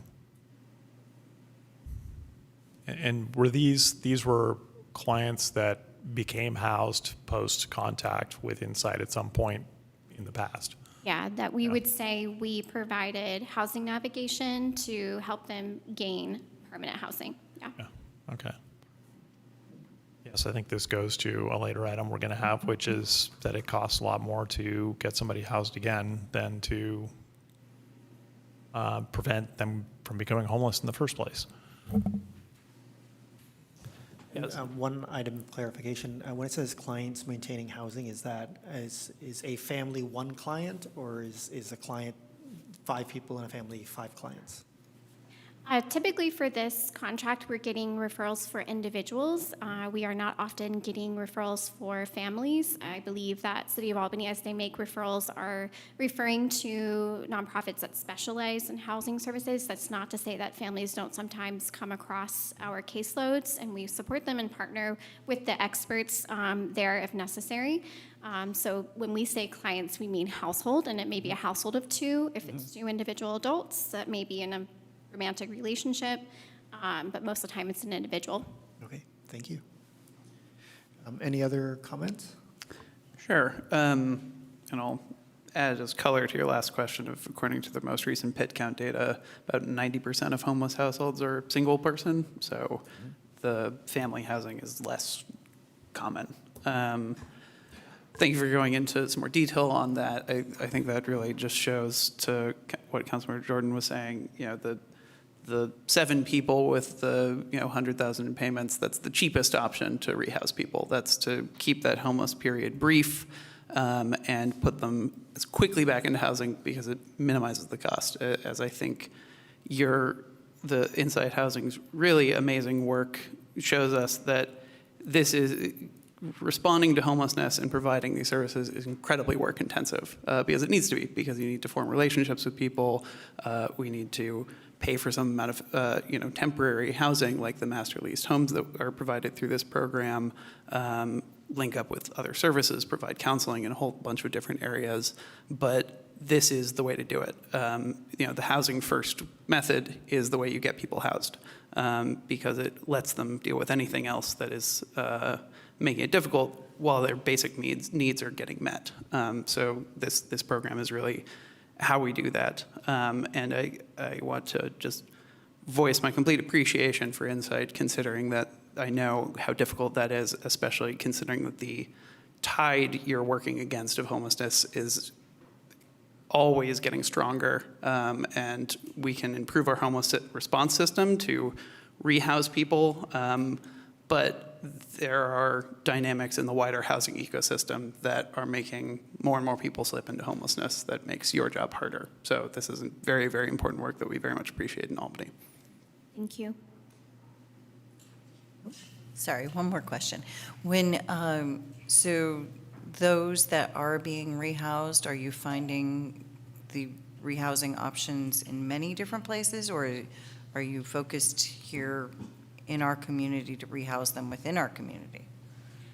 We are looking everywhere that housing is affordable to the participants in the limits of the spending that we have within this contract. I am sure I do not have to tell this group that housing in Albany is very expensive, rent is expensive, and so often we're looking in areas like Contra Costa County where it's a little bit further out and the rents are a little bit lower. But that's not to say that we aren't also looking at housing opportunities that are prioritizing keeping rent amounts affordable, like the new project that you just highlighted earlier in this meeting, and also looking at permanent supportive housing placements where there are subsidies attached to those units where they're going to only pay 30% of their rent as long as they're following the guidelines of their lease and the requirements of their voucher. So we would love to house everybody in Albany, but Albany is not always affordable. Thank you. I had a quick comment. So thank you, Councilmember Hanson-Ramel, for again bringing up Saha Housing and inquiring how that work being coupled with Insight Housing. I just want to emphasize and remind folks, though, that Saha Housing does have a minimum income requirement, and that's not to imply folks without shelter are all extremely poor by any means. I know many people who make around that 35,000 range right at UC Berkeley, and they're homeless. They're without shelter. They cannot find anywhere adequate to live. They're living out of their vehicles or they're couch surfing. But I just want to highlight that there may be a significant number of folks who would definitely benefit from Saha Housing Program, but unfortunately they don't qualify because of a minimum income requirement, though it is subject to change per the website, and there is flexibility for those on Section 8 Housing Choice Voucher Program. And then I just want to also capture the point that was made by folks in the public that, yes, we do want to maximize where every dollar is going, and I think it is a valid point to raise that. And this idea of bang for your buck, though I know it's well-intentioned, at the root of it, we're talking about human lives, and it's not a bang for buck issue. It's a socially and culturally responsive issue. And so this idea of simply providing housing, stable housing, doesn't necessarily address the wraparound needs that exist. And I imagine it may be difficult for folks who maybe not have experienced housing insecurity to fully grasp that, and I don't expect anyone just to readily understand that. But it is a challenge, and diverse needs require diverse strategies. So it not to dismiss any suggestions. In fact, it's to encourage more suggestions, encourage more things to complement what we could support with Insight Housing, encourage maybe sticking it to the county to provide better resources that trickle down over here to Albany and other nearby communities here in Alameda County. I'll just leave it at that I appreciate what Insight Housing's been able to accomplish, and I hope to see more of it. I want to echo what the other council members and the vice mayor said. I've actually, through a coworker of mine, been following the Berkeley Food and Housing organization for a long time, and was really excited to hear that you all chose a new name, primarily because you have expanded so much further beyond than just Berkeley. And I really want to appreciate what staff has done since 2013 to work with you all, understanding that we as a city weren't quite doing what we should have been doing, or enough of what we should have been doing. As other council members have said, assisting those who are homeless is very expensive. There are so many needs that are wrapped around. That is one of the primary reasons why it's so important for us as a community to continue to find ways of providing more housing within our community, providing more services that help people maintain where they're living. It is far more cost-effective to help someone stay where they're living than it is to help them once they've lost their place to live. And it is an incredible work that you all do as an organization, and I'm so proud that we have a working relationship with you all and that the services you provide. In particular, I love the Hope Center in downtown Berkeley. I wish the city had more free land in which we could offer up more buildings like the Hope Center. Truly an incredible center, providing so many services to so many different people. And knowing that that's just one of the many facilities that you all provide in such a thoughtful way is something that I truly appreciate what you all do every day. With that, I will look to the council. Yes. One more. And I want to assume that, and maybe I shouldn't assume, but you're working with the shower program group as well? Do you guys coordinate with them? Because I know I used to go help with them on Fridays sometimes. So I know that's a group of people, and they're all very well connected and know each other really well. I do have to say that I am still, I wish that you guys were able to find the clinical person, because as I see out amongst our communities, there's someone in front of the movie theater, or someone in front of an old, chiropractic office. I see them daily. So I think that those are sometimes more of the cases where a clinical person would be more helpful and more beneficial. And so I hope that that could be something that could potentially be brought back in the future. Yes, I agree with you, but I will say across our organization, and we hear this from a lot of our partners, that hiring a clinician has been very difficult. We're competing with county and city benefits and salaries, And so we agree with you. We'd love to have funds to be able to support that and then be competitive with those benefits and salaries, but we are not at this time. But I will say that we are hopeful to partner with Albany PD. There's a crisis team with licensed clinicians. And so our team, again, is small but mighty. And so we are the orchestrators and partners with all of the resources. We didn't even touch upon a lot of the referrals and partners that we rely on, including in our own organization, Hope Center being one. We have a men's shelter, 32 beds. So we have to utilize those resources because this team simply cannot hold every piece.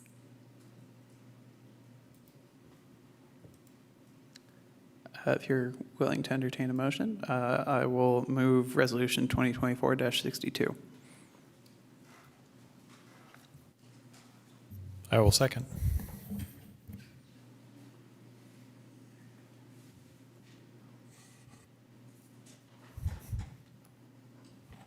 Mayor Mickey? Yes. Councilmember Hanson O'Mara? Yes. Councilmember Jordan? Yes. Councilmember Tiedemann? Yes. And Vice Mayor Lopez? Yep. Motion carries. Thank you for the presentation. Thank you to staff. Thank you for everyone who participated. We'll move on to item 9-1, supplemental business license special tax.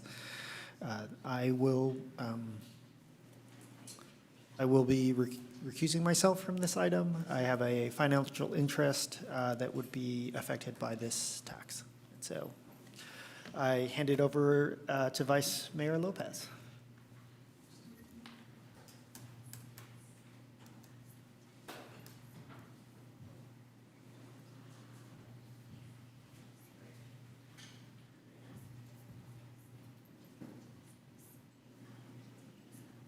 I just want the gavel.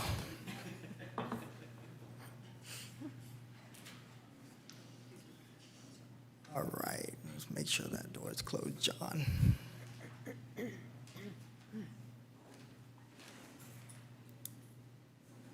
Okay, we are on item number 9-1, supplemental business license special tax.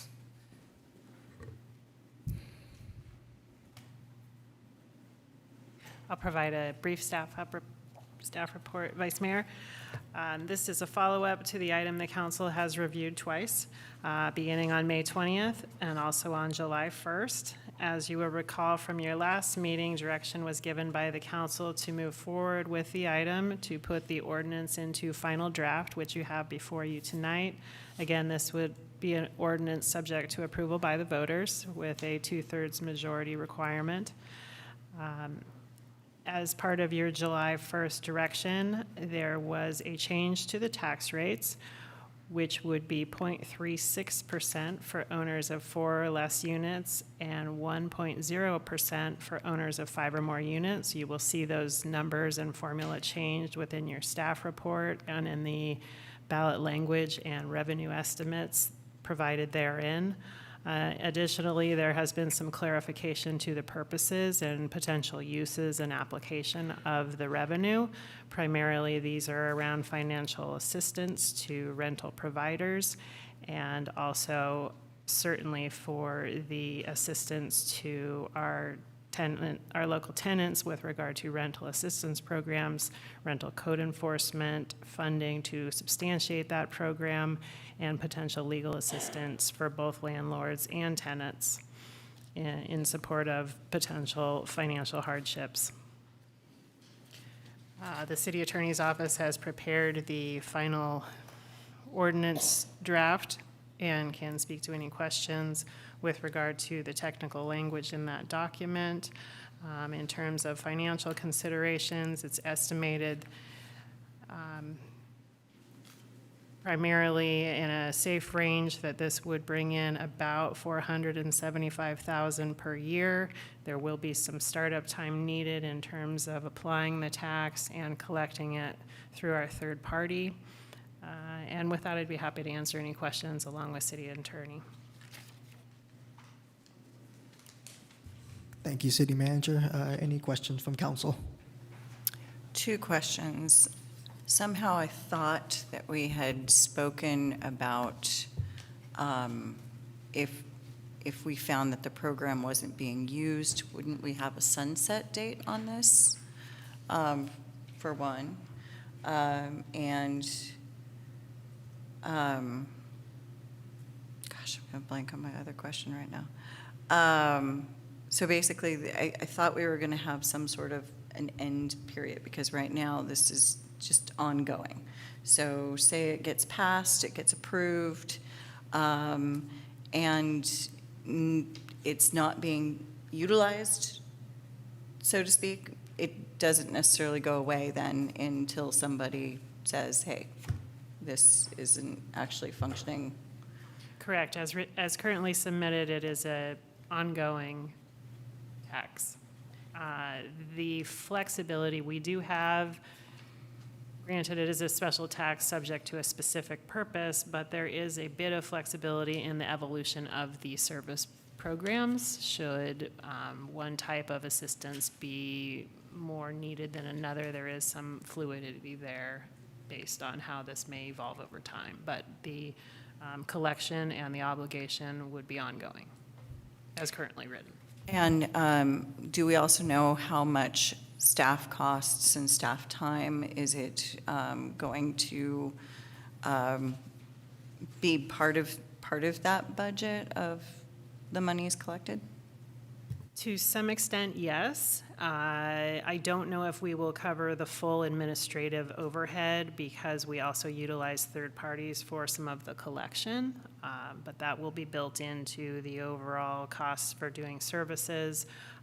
As currently proposed with the $475,000, it will fortunately cover one full-time staff position, and that position is primarily responsible, amongst other things that they do, but primarily responsible for both Albany Project Hope, Albany Cares, and the rental and debt relief programs and services. And I'm just wondering if, like, you know, we just heard this presentation, and then we're talking about this. How much of this is an overlap? Are people, is there some sort of double support here? I'm just trying to get to that sense of things as well. Sure. Yeah, it's a great question. I think they actually complement each other because this is actually, as Councilmember Jordan alluded to, this is ideally the prevention before the situation of experiencing the direness of potential homelessness. And some, obviously, they're not mirrored programs necessarily because this also includes capitalization for code enforcement, so really the habitability of buildings. So they're not exact replicas, so I don't know that it totally duplicates. Thank you. Yeah, I will offer, and with appreciation to staff, that the ordinance as written allows the council to reduce the rate at some point, and there is a precedent for the council doing that. We've done that with the library taxes because we haven't needed the money. So in that case, we can say we reduced the rate by not raising the rate. So CPI has gone up obviously a number of times, and the council's kept it flat. So in that regard, should these programs not be needed and the funds build up in this special fund, at some point the council is going to say, okay, well, let's zero it out for a year, or zero it out until we spend out the amount of reserves that have been built up. And it's on simple majority vote, so. Any other questions from council? Okay, we will open it up to public comment.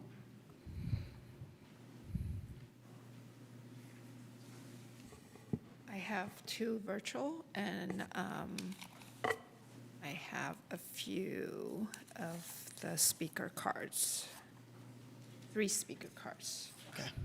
I think there's others who wanted to speak but probably didn't fill out a speaker card. I'm guilty. I'm sorry. So could you Sure. let me call the people who filled out first? Thank you, City Clerk. No, the speaker cards are in the back. Okay. David, Charles, and Sarah.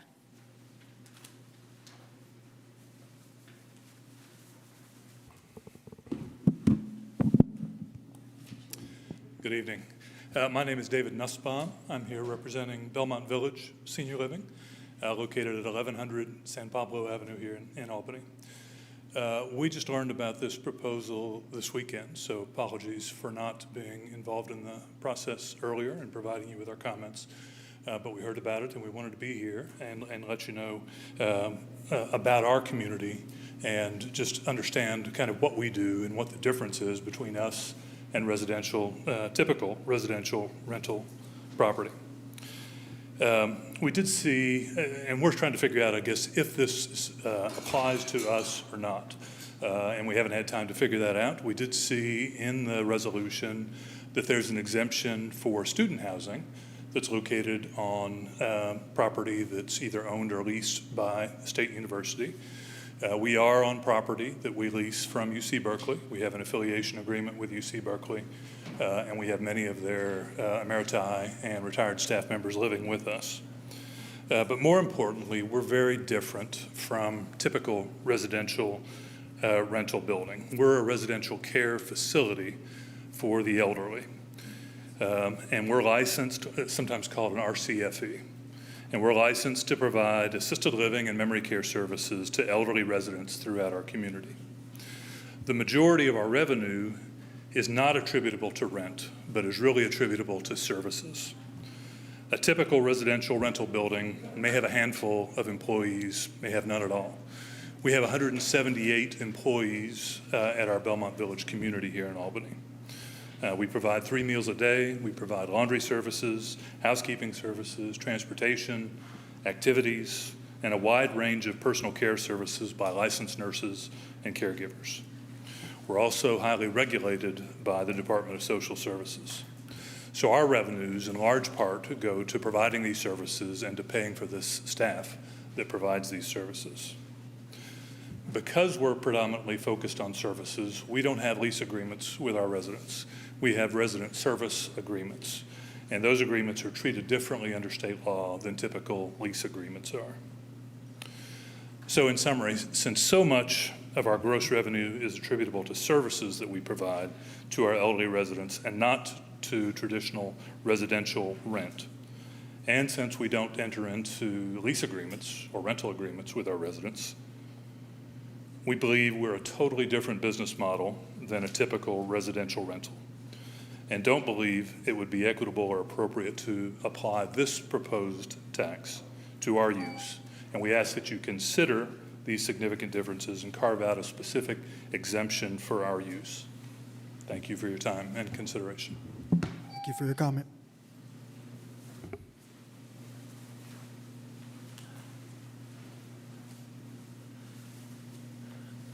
So my name's Charles Keene. I live in Albany. I've lived here for the last 20 years. And as a young builder, I had the audacity to purchase a property in in Albany and build a small apartment building basically on weekends and with sweat equity.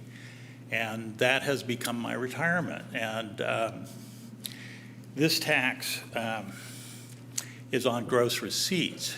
Well, it's gross receipts is kind of a fine thing if you've got a big 60 or 70% profit margin on those gross receipts. But if your profit margin on your gross receipts is only about 15%, what this tax effectively does is actually tax my income, my retirement income that I work pretty hard to get, at a 10% rate. This is a little extreme, and actually you're putting the sort of the problem of homelessness on the back of people that are not necessarily corporate people who have big complexes here. There's a lot of small people, some of which you've already noted are going to be criminalized by this. More than just a license, now they'll be avoiding property taxes and continued penalties. I think it needs to be considered at least that if you're going to tax the business community to deal with homelessness, which I'm not necessarily objecting to, then let's tax the whole business community or tax all residents. This is akin to saying to the restaurant business, you know, you got to feed all the hungry people in the city of Albany.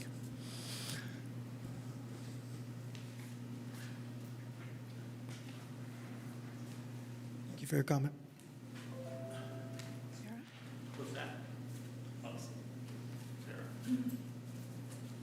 After Sarah would be Peter, Mike, and Dawn.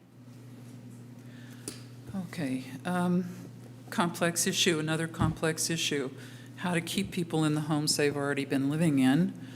And yet, I want to focus on this NBS Gov letter that was included in all the documents that were posted online, and address the issue that the premise of this entire letter was not to investigate ways to increase taxes in order to support and offset the horrible epidemic of homelessness, but instead, the whole purpose of contracting NBS was to find a way to rationale for targeting owners of rental properties, period. There wasn't any other consideration. I feel like that particular business has been targeted unfairly to be levied this tax when the global pandemic of homelessness is spread throughout all of our counties and cities, and there's many other ways. Why not take all the businesses' licenses in the city of Albany and spread the tax out across all of the business owners?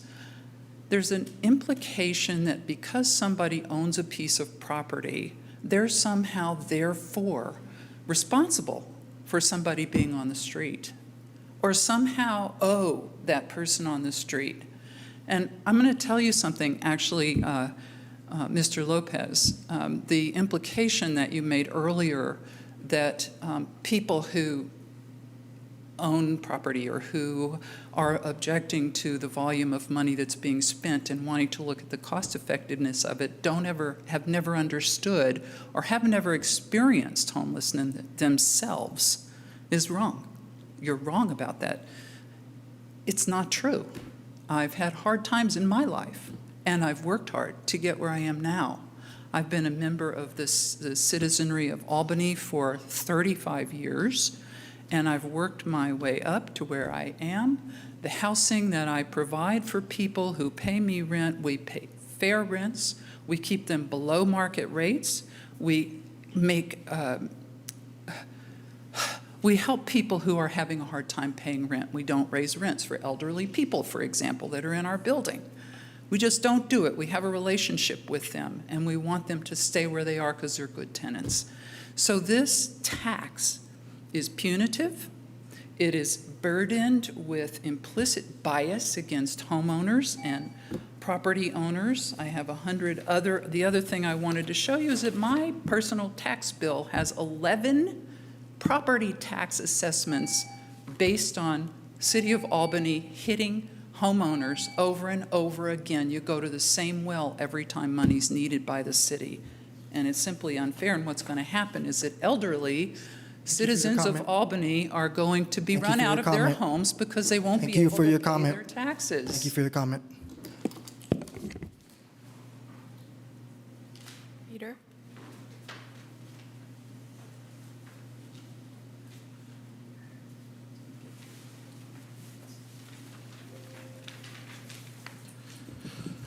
Good evening. Peter Campbell, longtime resident of Albany.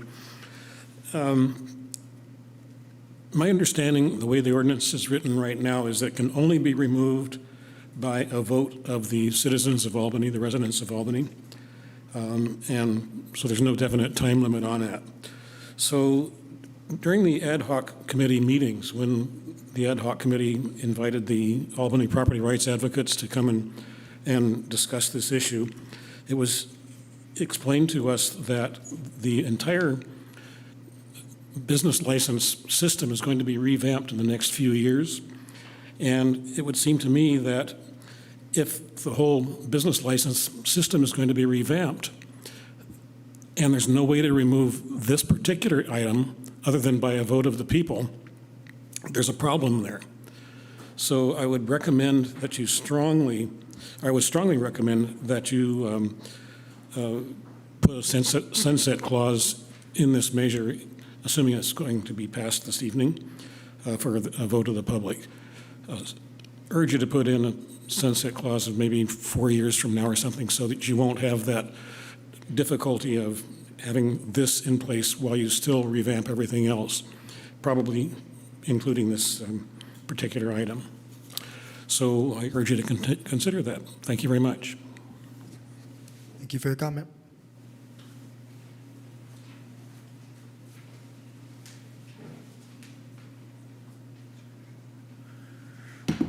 Thank you for allowing me to speak.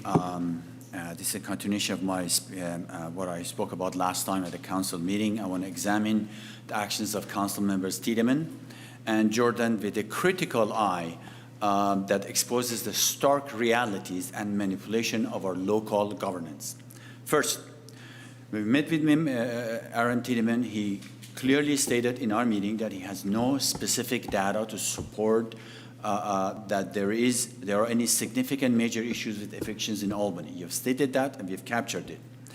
Meanwhile, at the last meeting, President Jordan stated that he relied on a single outdated experience from 3 decades ago to justify a push for code compliance. This is flimsy rationale, is not just weak, is an insult to the intelligence of Albany residents. Shame on you. This is reminiscent of selective and often baseless arguments used by those in power to maintain control. Shame on you. Both council members, both of you, claim that you do not set the agenda item, yet you neglected to mention that you have ability to manipulate it.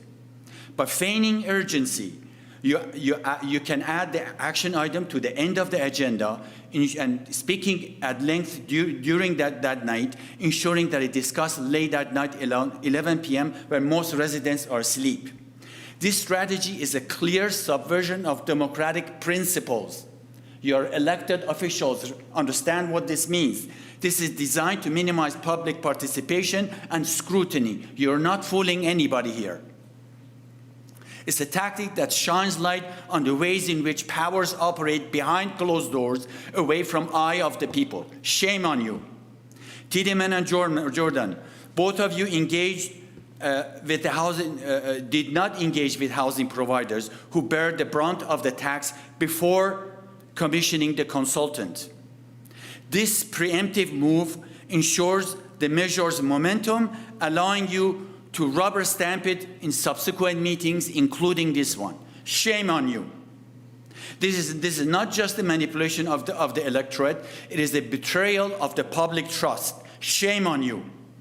These actions reflect governance model that prioritize entrenchment of power over genuine democratic engagement. Shame on you. The proposed ballot measure should be shelved until there is absolute evidence that is necessary. You have not shown it. And Honorable Vice Mayor, you should not allow this young man to twist your arm and have you vote on it. Thank you for your honesty during our face-to-face meeting. The people of Albany deserve transparency, integrity, and genuine representation, not just underhanded tactics and corrosive government that signify it. Thank you for your comment.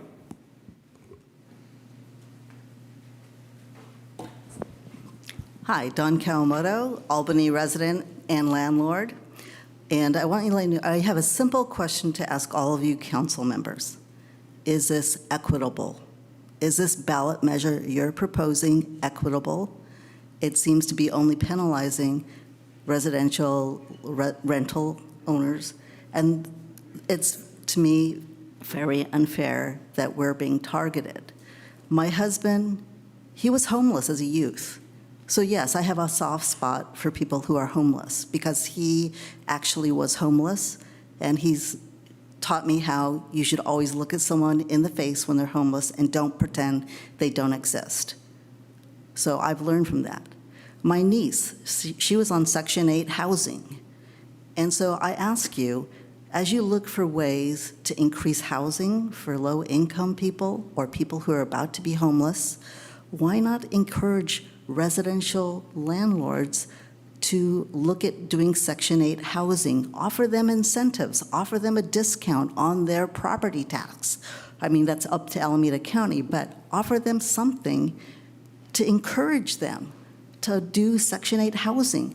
Instead of a penalty approach, try something that can be inviting, encouraging, and not something that would not be equitable. So think of equity.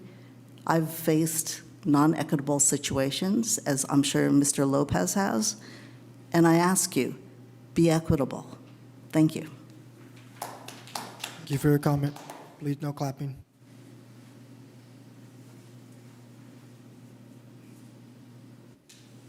Hi, my name is Judy. In 2018, I managed to spend $100,000 to earthquake retrofit my building, which has 4 units. And I did that without increasing the rent for my tenant because I care about their safety and I am committed to provide the best service to them. However, with this new proposal, I feel housing providers are targeted and unfairly treated.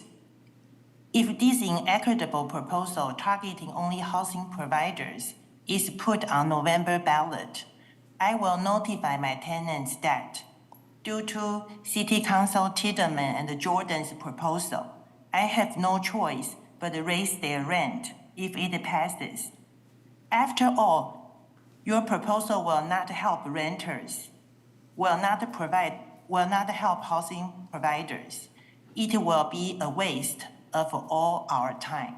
Thank you. Thank you for your comment.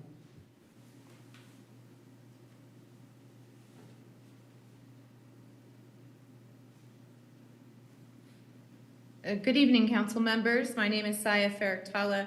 I just wanted to ask you, are you aware of State Bill 382 that was passed in legislation of January 2020? That's State Bill 382, where every voucher program that exists in the state of California needed to be accepted by every housing provider. Why did Section 8 close their housing list over 2 years ago and nobody's been able to get a voucher? No vouchers are being issued by them, and I believe this is what Mr. Barnes from the East Bay Rental Housing Association organization was trying to discuss with you, Mr. Tiedemann, is that there are these other pools of money that are available and are designed for situations like this. And this is what he meant in terms of education. One single postcard would really alleviate a lot of people's concerns, as well as alleviate this tax off of the city of Albany. There are programs that are out there. You haven't done the work. You don't have the data. As far as I'm concerned, when I reread and read over and over again that NBS report, it just regurgitated what you wanted to hear. I didn't actually see anything there that was brand new or them actually consulting you on anything that was worth $25,000. I'm another landlord who is definitely going to let, a housing provider who is definitely going to let my tenants know who they can thank. I will be putting Mr. Tiedemann and Mr. Jordan's names and contact information for the city for them to be able to thank you for the steep increases. This ballot measure, even though you did reduce it, I thank you for that. However, this ballot measure, as well as Measure G, that is going to hit the tenants and everybody else in the city, is going to give a pretty good wallop to everybody's bank account. And it's not about the income of the housing provider. It's everyone.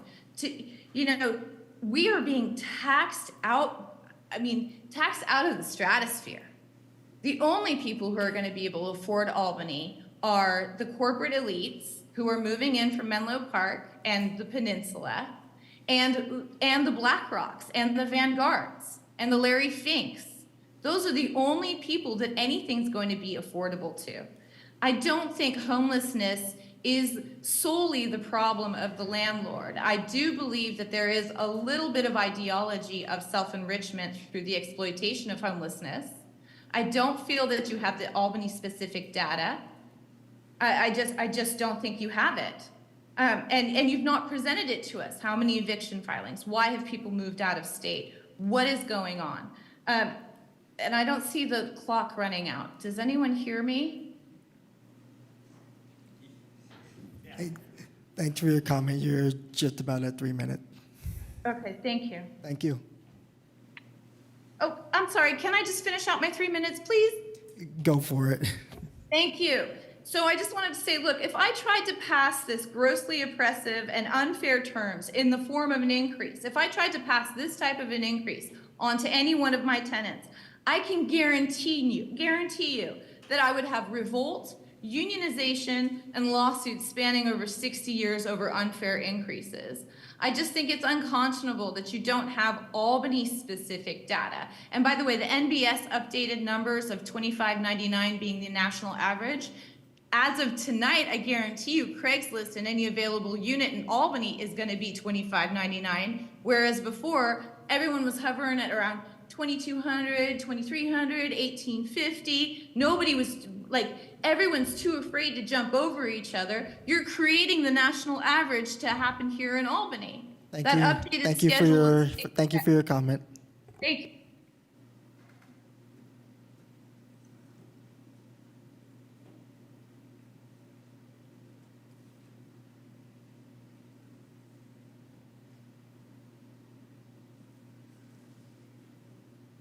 Aaron, go ahead.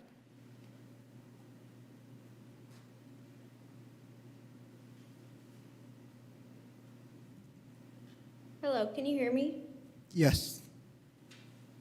I'm here today to speak not as a housing provider, but as a member of the community that sees how unfair and catastrophic this ballot measure is. It seems that those pushing for this ballot measure came into council with implicit biases against rental providers and a desire to tax them so much that they get pushed out of Albany. Preston Jordan, for example, said he was in favor of this tax because of a bad experience he had 30 years ago. Instead of doing your job and getting over something that happened before I was even born, you decide to spend your time on council where you're supposed to work for the community and improve circumstances for tenants and landlords, targeting rental providers. This is clearly for personal reasons and not for data-driven reasons. None of you can back up pushing for this ballot measure with any data. You know this will make it impossible for rental providers to keep doing business in Albany and will raise rents for tenants. As someone who studied economics, I know this will reduce housing in Albany, making homelessness worse, not better. We know you don't have data to support this, and you can't unfairly tax people in your community because you have vendettas against them. Thank you. Thank you for your comment.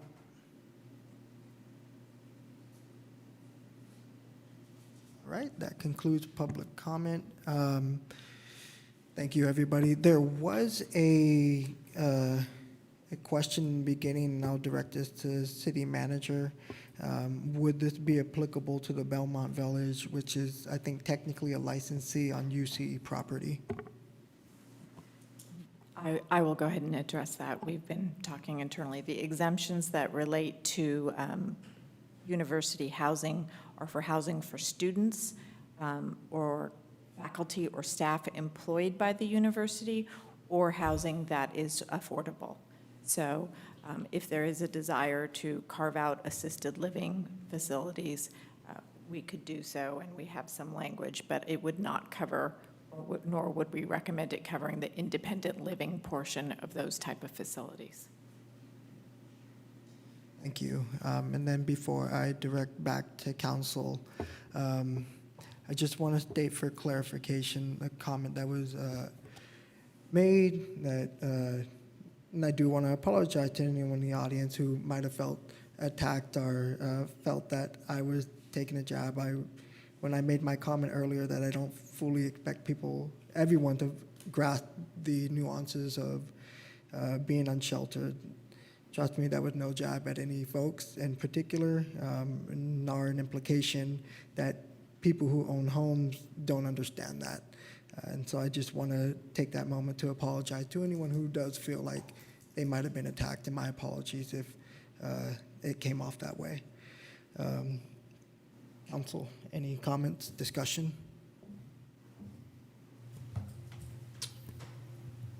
It's been stated that there's no data that this is based on. I have stated previously the data this is based on is the distribution of emergency financial support from the ARPA funding that the city received from the federal government. And to date, that's been approximately $400,000. The purpose of that funding is to keep people housed who have a financial emergency. And so that is the data upon which this is structured. The measure does not seek to raise that full amount, but something less under the concept that the need due to the pandemic has declined, but not been eliminated entirely, and probably would never be eliminated entirely, because without national health care in our country, over half of personal bankruptcies are due to medical emergencies.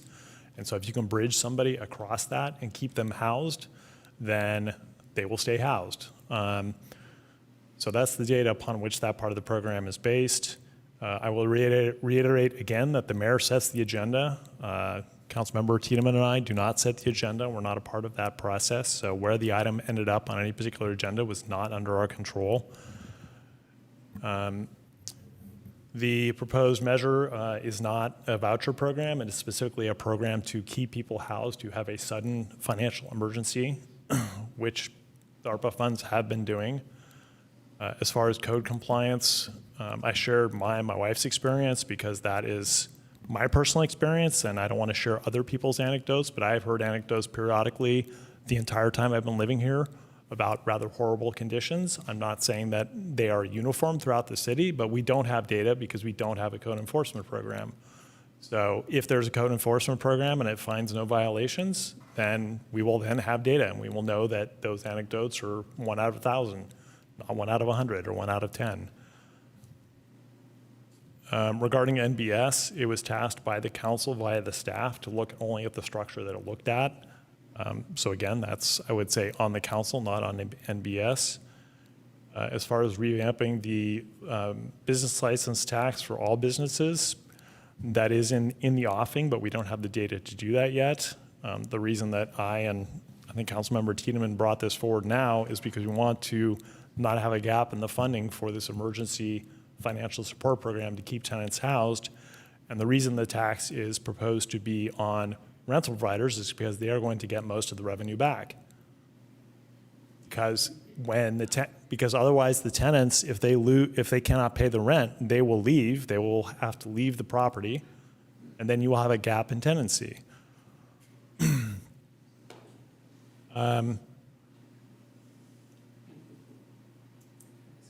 I will note that we received a message from one owner who said this proposed tax would cost them $1,685 per year for 7 residences, which is $240 per residence, which is $20 a month.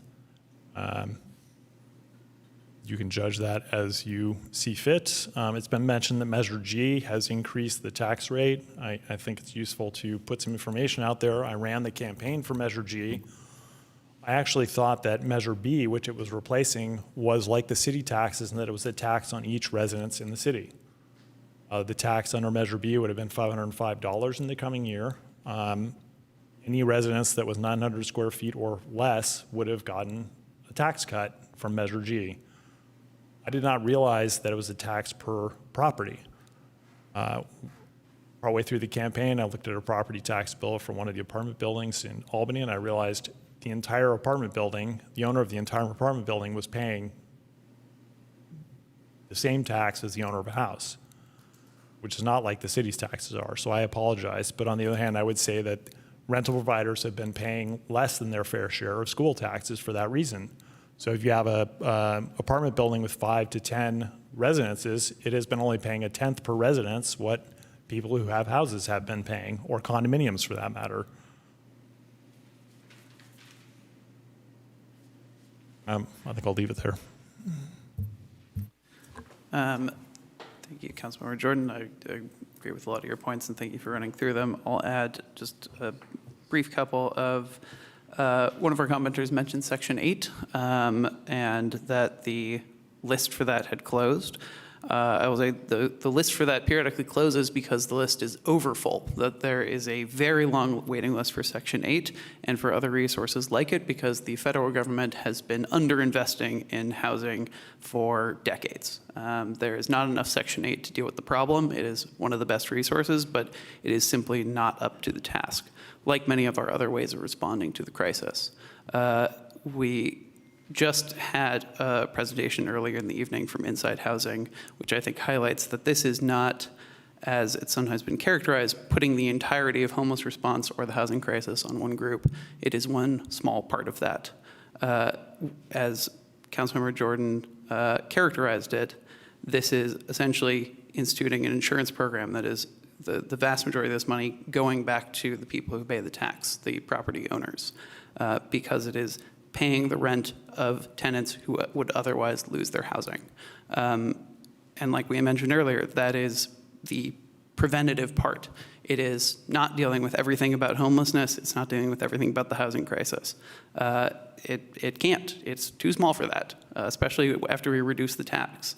But it responds to an important part of it, and it continues a program that has been effective in keeping people in their homes and providing needed resources in times of crisis. And that's what we've been trying to do, and that's been the focus, the reason that this came about, and I thank Councilmember Jordan for working with me on it. I'll also just mention that we have listened to concerns about this. We did the stakeholder engagement. We also listened through these council meetings. There were changes made to this. We reduced the tax. We expanded the assistance to also include possible foreclosure assistance at the urging of members of EBRA, and made sure that it applied to the legal portion, the legal assistance portion applied to both tenants and landlords. That was always the goal, and we have responded to those concerns. So this is not a case of us saying we know best no matter what. We have been integrating that feedback. This has changed significantly. I think most especially because it has reduced significantly in size after our last meeting. And as Councilmember Jordan referenced, the individual, for each individual tenant paying a rent, the increase, if you put this all on their rent per month, would be fairly minimal. I'm not saying it's nothing, and I'm not saying none of that will go to the tenant.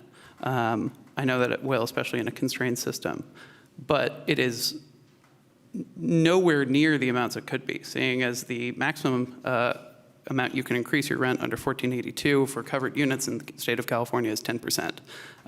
This is much, much, much lower than that. It is nowhere near that amount, and so there's not a need for a much larger increase.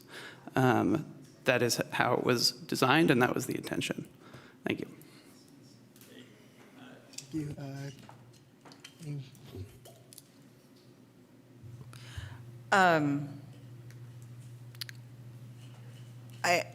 I will have to say, I'll say that I appreciate the adjustments along the way. However, I still feel like, again, this is being rushed. I've said this in the past. I'm going to say it again. It's being rushed. In fact, I mean, perfect example, the representative here from Belmont Village, that was not something that was maybe looked at or thought about more carefully, which, again, when you put these things forward, we don't know what some of these unintended consequences might be. We have other senior facilities inside of Albany. So there's another senior facility right near the Cornell Elementary School, where there's residents who live there. So I'm curious to know what other things have we not thought about? And that's why I don't, again, we're trying to rush this. I think that there's a much more effective, meaningful way to spread the collection of funds out amongst many people if we're going to try to serve our greater community for that. And maybe it is something that's put out there that will help others in other meaningful ways that may also be able to help pay for, future programs with the presentation that we had earlier. possibly pay for even other funding support systems if we do it right and we do it in a meaningful manner, looking carefully at this issue, and not just trying to rush across. And also with, more programs coming in from the county and from the state, we're seeing other things develop as we go. And I just don't feel like the Albany property providers have to fit the bill for the whole thing. And I know you had mentioned to replace the ARPA funds. And the ARPA funds were used not just for the renters or the property providers, but it was also used to keep other businesses going during COVID. It was used to help out other areas. And it was during a time of a pandemic, and that's why it was created. Granted, we still have problems and we still have many needs in our community, but let's think about this in a more meaningful manner that doesn't just get rushed in and dropped on the ballot.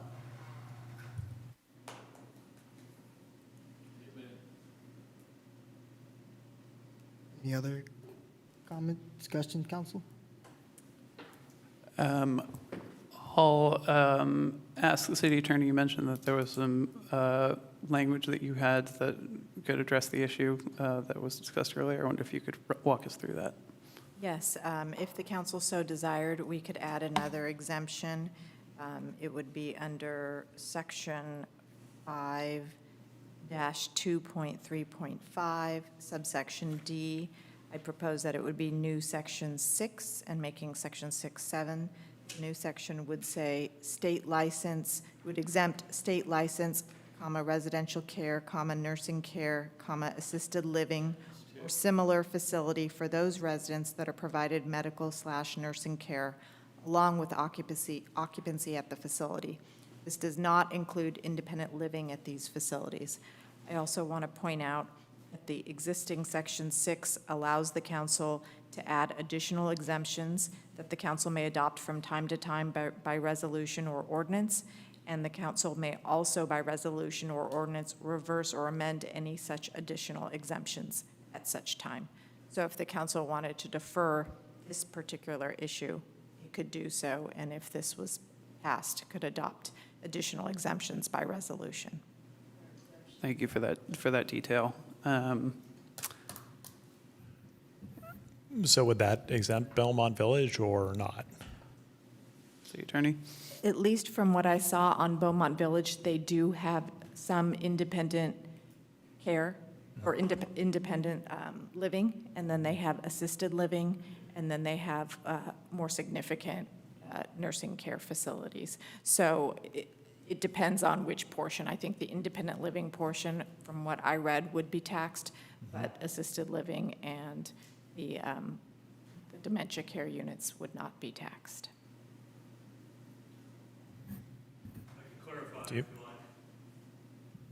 And it may be best, as I mentioned, to just defer this issue and adopt any changes by resolution.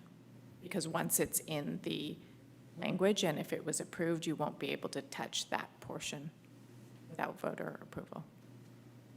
I would rather defer. I note that one of the quite surprising things I learned upon joining council was that Belmont Village is not paying basically any of the land item property taxes to Albany because it's on UC property and it falls on a different part of the property tax roll.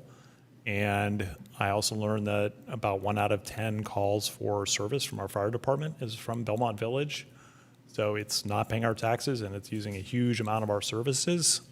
So I would rather not take any action that might exempt it at this time, but rather take this up down the line. Can I just state that we have elderly tenants as well, that we haven't raised their rents to current rental values, so are you going to allow us an exemption as well? Because we have Anything concerning exemption, it likely that we will defer and address that at a future time if this recommendation is passed at the time, and then pass by City of Albany voters. So that is not something necessarily we're entertaining at the moment. Any other comments, questions from council? I'm just going to say one final thing. That's just, one instance where it hasn't been fully baked, right? So I'm just asking you to think carefully what other, and I understand that, additional exemptions can be done by resolution, but will they? And when will they, if this gets passed? I just feel very strongly to really think about it and see what other harm could be done by doing this right now.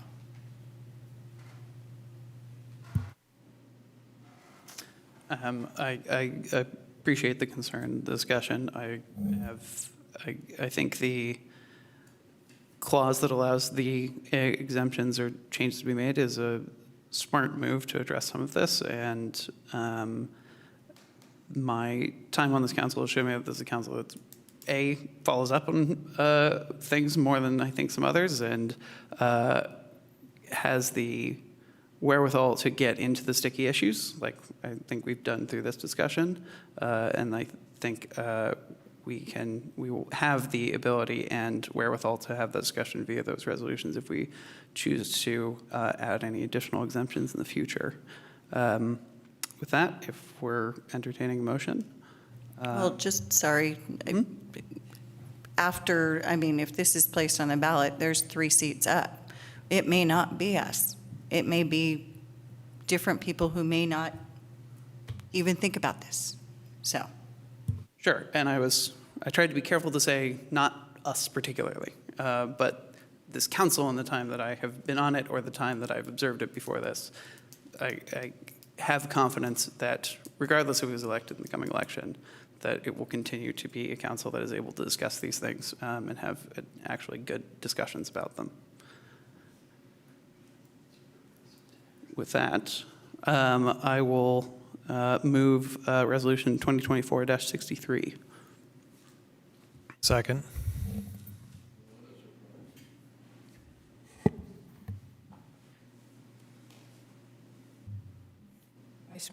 Vice Mayor Lopez? Yep. Mayor Mickey's recused. Councilmember Hanson Romero? No. Councilmember Jordan? Yes. Councilmember Tiedemann? Yes. Motion carries. Thank you, council. We may now request the presence of Mayor Mickey back into the room before we proceed to item 10, unfinished business. Could I also request like a 5-minute break? Recess.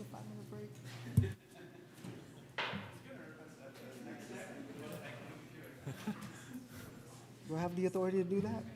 You have the authority. Do it now. Do it quick, if you want. Or we have the authority. We'll take a 5-minute break. We'll come back at 9:25. That's right.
youth voting measure and repeal of older charter language.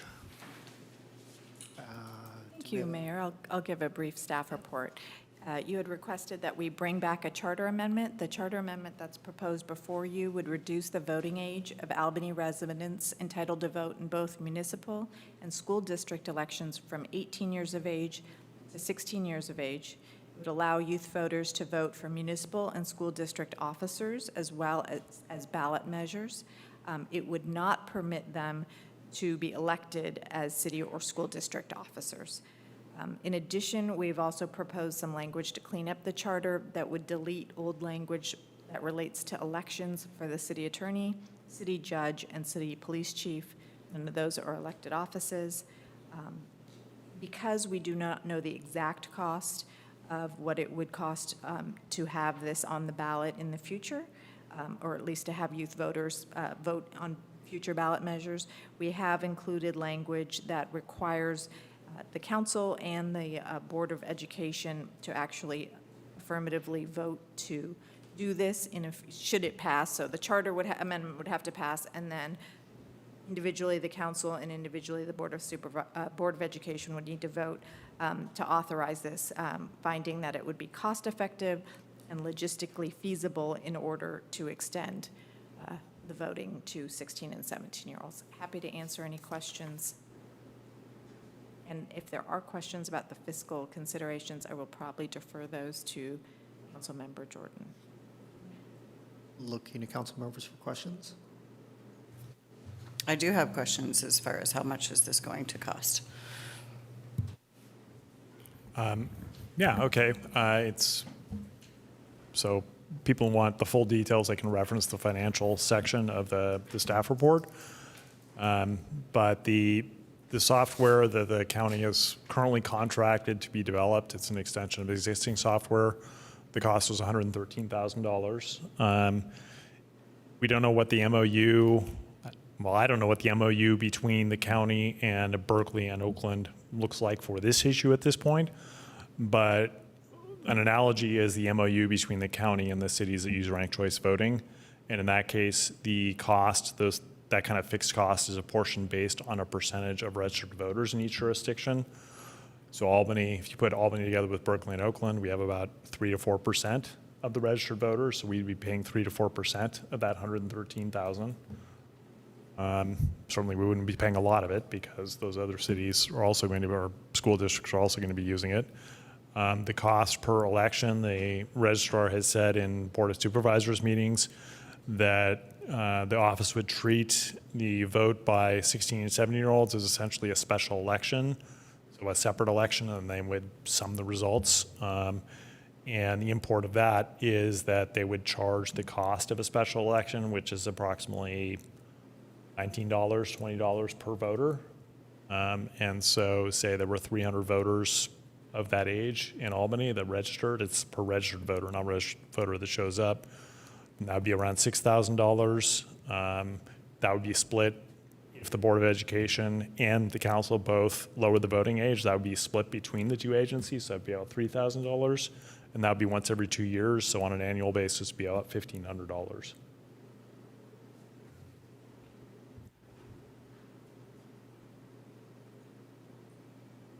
Any other questions from council members? Any other follow-up questions?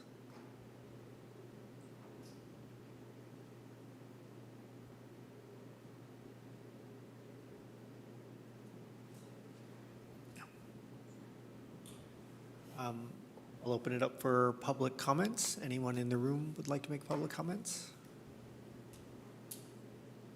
Alex Lee.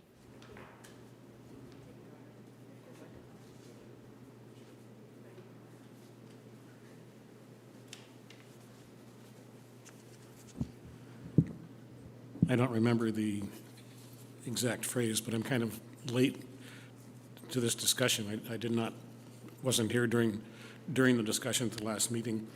But I'm just curious what the rationale is for this particular measure. We were at my granddaughter's house a couple of nights ago for dinner, and I said, what do you think about giving 16 and 17-year-olds the right to vote? do you think they're ready for voting? And she says, and she's almost 21. She says, when I was 18, I'm not sure I was ready. And I just don't understand why 16 and 17-year-olds should be given the right to vote. I presume it's only on local matters. But still they have much, much to learn in the way of world matters. I mean, there are lots of 20-year-old people in this world who just don't know what's going on. And 16 and 17-year-olds, I think, are still pretty much involved with TikTok and social media and what their friends are wearing to school that day. And they're not concerned about overall worldly matters. So having trouble putting that together with the rationale behind why offering them the opportunity to vote. They only have 2 years to go, 1 or 2 years to wait till they're able to vote under current regulations. It just seems to me it's kind of putting the cart before the horse here. So thank you.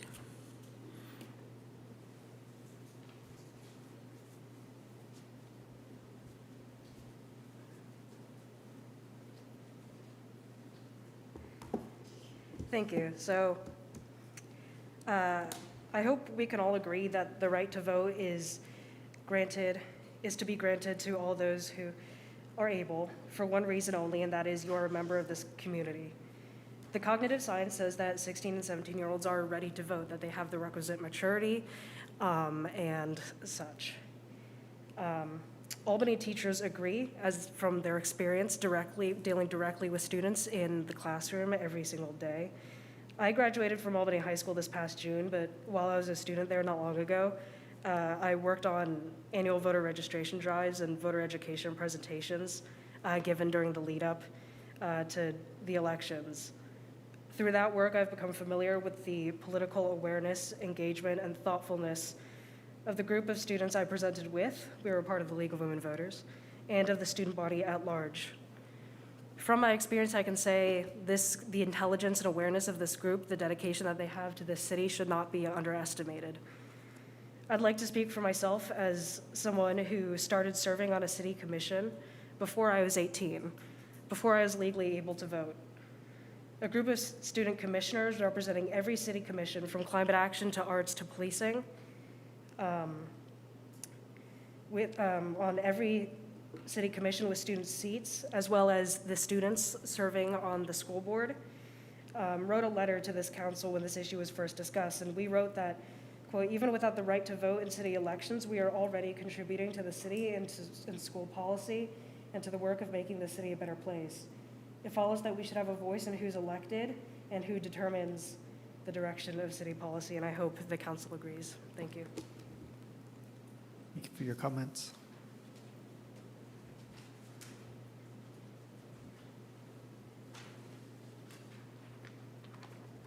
Good evening, Mayor, Council, and staff. I'm Peggy McQuaid, an Albany resident. I don't believe that the Charter Review Committee was ever able to make findings for this change despite their intensive study in 2002, and their concerns are about feasibility and community support. So if you're determined to put this on the ballot, I would suggest 2 changes. They vote only for school board members. I can see a direct nexus between students and the Board of Education. I certainly would not include ballot measures. Both the school district and the city have primarily property tax measures on the ballot, and high school students don't pay these taxes.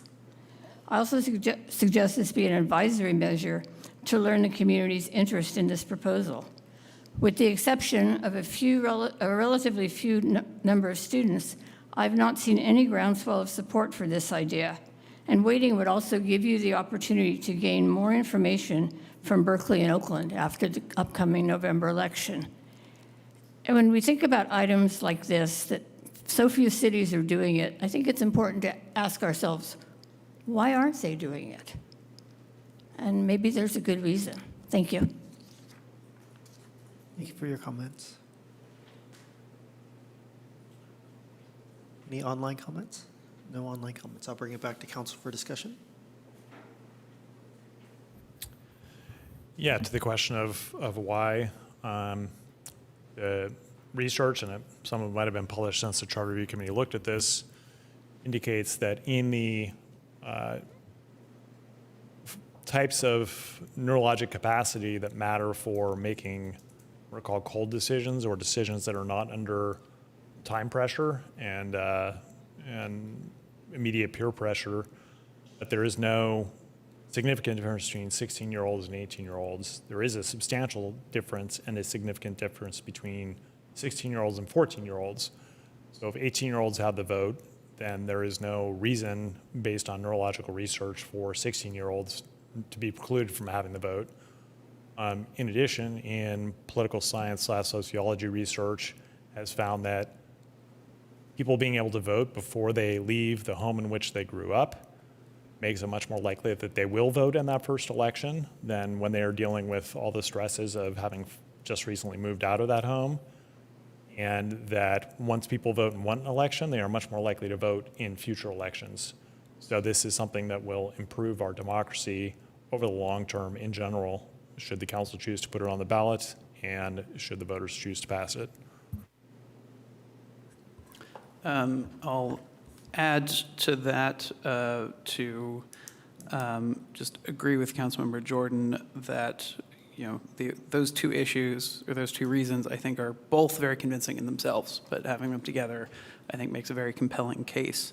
I'll also just add that there are concerns around, do we trust 16-year-olds to vote? Do we think they have the right reasons to engage in the elections that we're giving them the chance to?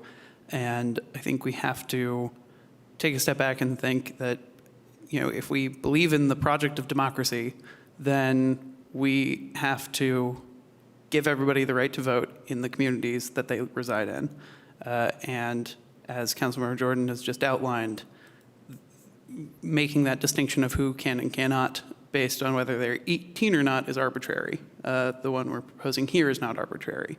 And we also can't make those decisions about who can engage based on our preconceived notions about what those people think, or based on whether or not they are sort of active in the right way. There are plenty of people who can vote on many things in our city who don't pay property tax or don't pay a variety of taxes but can still vote on them. They are part of our community, and so they have the franchise. That is what it means to be a citizen of this country and be a resident of Albany.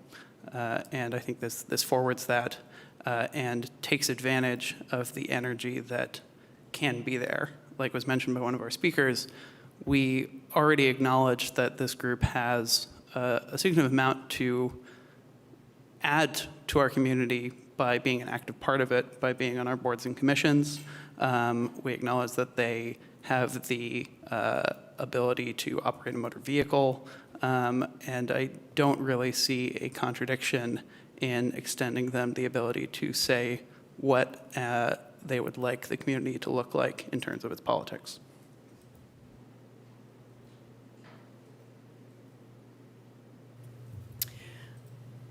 I want to just say that I voice the frustration in that it's a different age for everything.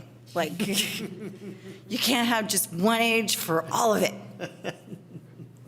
It's like, and so that is one thing that it's like, okay, well, you're old enough to do this, but you can't do that, and you can do this, but you can't do that, and so that becomes very frustrating and very confusing.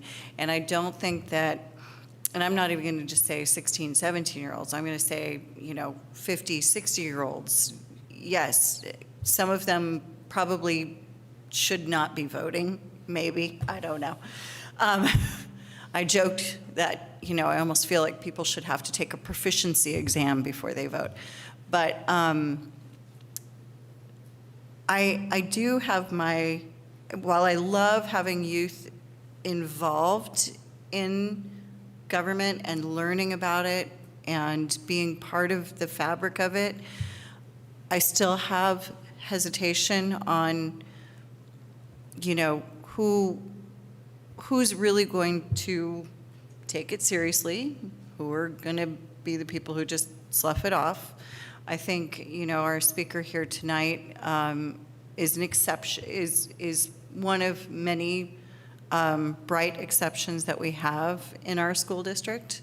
But I also see another side of youth that have not really developed into that person that they're ready to become.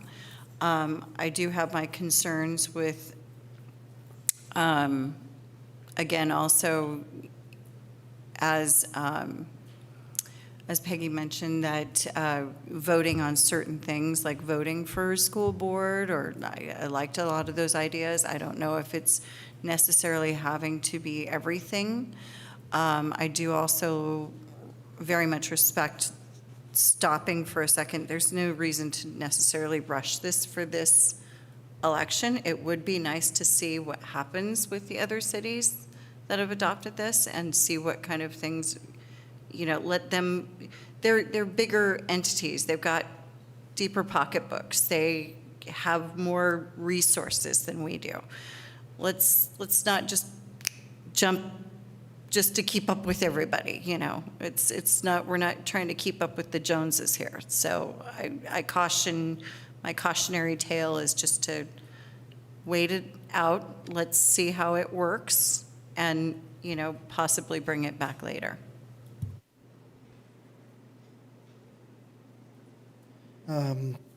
I'll just state that when this first initially came up on my radar, I originally was on the fence about it because at the time, a daughter who just turned 13 and was definitely in her own world in middle school. But at the same time, as I listened to the logical reasoning behind this concept, and then also watching the growth of my own child and their friend throughout their 8th grade year, and just seeing how socially and politically engaged they are in topics really, I want to say it impressed me, but it really bothered me that they were like paying attention to what we do here. I was like, I am not giving you kids rides home anymore. I don't like being grilled by you. But I say that jokingly in case one of them's listening. They probably are. They're probably streaming this actually right now to other kids. But I say that to highlight that we're also in a really unique, very unique community. We're in a school district that's like one of the most highly thought after in the region, partly because, and I don't like using the word educated. I kind of hate that word because there's a lot of negative connotations there, but I prefer to use the phrase of we're very well informed. We're a well informed community, and we see how that had trickled down to our younger community members, our children in particular. It goes, for me, seeing my child and her friend, asking not just about things going on around the world or nationally, but asking what's going around here. Like, they're grilling me on social services, like why are things being hung up at the county? And then they're asking me questions on behalf of their parents because they're telling me their parents don't know where to find information. So I'm like, they know where to go and they know what question to ask. And I do agree they are on social media quite a bit, but I will acknowledge that I've also witnessed them leverage that to their advantage to share a lot of information, which is also shocked me. But I just want to circle back and emphasize we're in a well-informed community, and we are in a community where we have the privilege of being able to mentor up our young people so that they are not just active contributing members to our community. We see them involved in the police, and one who is involved in the police commission who just spoke. We see them involved in other bodies, advisory bodies, helping to make influential decisions in our city. And I think they have definitely proven themselves. And when I say they, the young folks who have been championing for this have proven themselves and for their peers. There is an argument to be made that perhaps it is time to let go of our preconceived notions of these societal norms that we've become so conditioned to accepting. And I'll say the biggest thing is when my daughter had barked at me, "How do you expect me to drive, but you won't consider letting me vote?"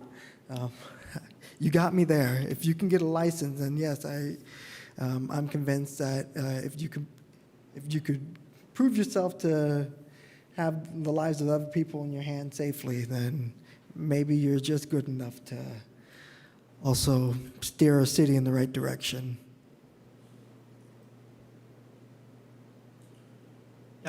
Thank you for your comments. I think I would share that when this first came in front of us, I had questions, and I truly appreciate the presentations that were given to help me understand better kind of the cognitive level that and decision-making process that 16 and 17-year-olds get to. And I understand that not all 16 and 17-year-olds might be there, but not all 21-year-olds are there, and we let them do a lot of things at 21 years old. I think to the word of caution, I would say my understanding of this charter amendment is that it allows the school board and allows council, should it pass as a charter amendment, to allow youth to vote, but it doesn't mandate that we have to. And so we could, in the rollout, be slower. We could have the charter amendment and first do it with school board, then allow it to be in municipal elections that maybe don't include ballot measures. And so I think there is the ability for us in the future to be more nuanced in the way that we move forward, but getting the charter amendment clear and passed so that we as a council have the opportunity to have those more in-depth discussions about to what degree do we want to allow 16, 17-year-olds to vote at what point as well. And so I think we have some time. So in that, I am supportive of putting this in front of the voters, but I also understand that should this pass, it would likely come back to at least Vice Mayor Lopez and myself in terms of implementation if it were to be put into effect for 2026. And I would hope that we would have the opportunity to have even more robust discussions about understanding the specific costs and to what extent do we want to allow this vote. So, with that, unless there are other comments, I would entertain a motion. I will move Resolution 2024-64. I will second.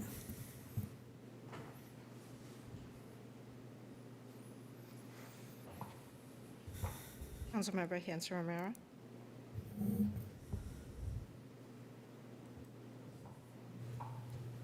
For Resolution 64. I'm just so on the fence with this. I'm just going to say no for now.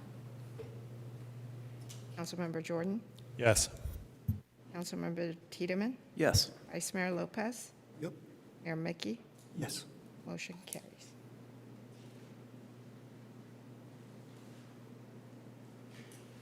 Thank you for everyone who participated in that conversation. We'll move on to item 11-1, request for Film Fest sponsorship. Yes, good evening, council members and Mr. Mayor. I'm Isabelle Leduc, Assistant City Manager. So the action before the City Council is the consideration of a request of $10,000 from Film Fest organizers for the 2024 Film Fest to be held in October 2024 at the Rialto Cerrito Theater in El Cerrito. A letter and invoice from the Film Fest organizers have been submitted and are included as attachment 1 to the staff report. And if approved, a resolution is included as attachment 2 with the total allocation amount to be confirmed by the council. And also included is in the request is in-kind support, which I will describe shortly. So basically, the funding for this event has been included as part of the fiscal year 2025 operating budget in the council community events line item with a total of $65,000. Funding from this line item could be used to cover the request. This budget also has provided funding towards other community events, including Juneteenth, 4 Strollish events, and the Solano Stroll. In addition to the $10,000 request, staff does provide, there is a request to provide in-kind support, which is estimated at $2,200 and includes some staff time and the one-time use of the community hall at the community center and meeting rooms for smaller meetings. And also, we have the Film Fest organizers here. If the council has any questions or additional information, they are able to provide. Thank you. Looking to council for any questions? I do have a question for Jack. Hi. First of all, you know, I've always loved the Film Fest. I loved having it more here rather than We did too. El Cerrito. But with that being said, my consideration to the funding as well is also how are we going to be leveraging that, being that everybody's over there, how are we leveraging that we're gaining some love here? Well, it remains the Albany Film Fest. That's it started here as a city event, so it's got that trademark sort of. Yeah, but you saw what happened to Berkeley Food and Housing. No, I'm kidding. That's true. But we are starting a new relationship since we have the theater in El Cerrito that we're using. So we have been reaching out to El Cerrito. Actually, could I ask Peggy McQuaid to come up, a Film Fest team member? Because she can really give you an answer on that better than I can.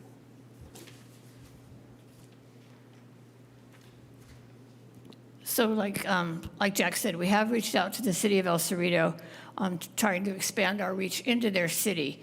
We've met several times with their staff, with the assistant to the city manager. We've attended the Arts and Cultural Committee. We've had conversations with their, I'm not exactly sure what it's called. It's their climate action. But we have climate action, whatever they call it. We're hoping that we'll be able to put up banners around their city. We had our postcards at their 4th of July event. Postcards that I think you just got them. They'll also be at El Cerrito City facilities. We've reached out to their Chamber of Commerce seeking some ideas about potential sponsors and locations for other events in the community around the theater. And we do have already one sponsor that we got through the city of El Cerrito, which is Marin Clean Energy, as Ava wouldn't sponsor us. So we reached out to them and they did. Are you the right one to glare at? I'm not on that committee. I also looked at Councilor Tiedemann with some. Could I just mention also that the festival still remains rooted in Albany. You know, we don't want to change the name because El Cerrito's hasn't been a partner that long. So it's still the Albany Film Fest. And there are many things that are going to take place in Albany. The awards gala was at Zaytoon last year. It's going to be there again this year. We have, as part of the Film Fest, the Albany Filmmakers Showcase, where residents of Albany can submit films, no submission fee, and the ones that are chosen get shown on the big screen. This year, we got a record number of Albany residents submitting films, too many for us to include in the main program. So now we're looking for doing a screening somewhere on Solano Avenue, if we can find the right venue, of Albany Filmmakers Showcase, you know, those films made by Albany residents. So that's another way we're trying to, you know, keep the attachment to Albany. Thank you. Sure. A quick question. I'm on the similar trajectory as Councilmember Hanson Romero. I would love to keep things over here. I know we keep the names retained, the marketing, the brandings, all that. I'm curious, were there any efforts or attempt to keep the Albany Film Festival here in Albany proper? I know, you know, there's in the ideal world, we want it in a theater. And I understand what happened with the Albany Twin and how that really shifted everything last year. But I'm curious where perhaps the Veteran Hall looked at a venue. If so, why was that overlooked? Or yeah, I'm trying to understand why we're potentially funding something outside of our city limits and perhaps bringing an economic driver to another city with our money. Well, Albany Twin was a great venue because it was a first-run theater, commercial theater with a big screen. The nearest equivalent we had to it was the Rialto Cinema in El Cerrito. We'd looked at other venues, but they're really not the type that attract filmmakers. Filmmakers want a commercial-run theater, and they want to have things where they feel like they can contribute their film and it'll get seen.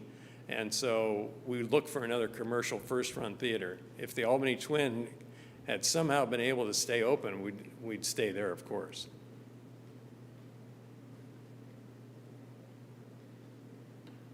Any other questions?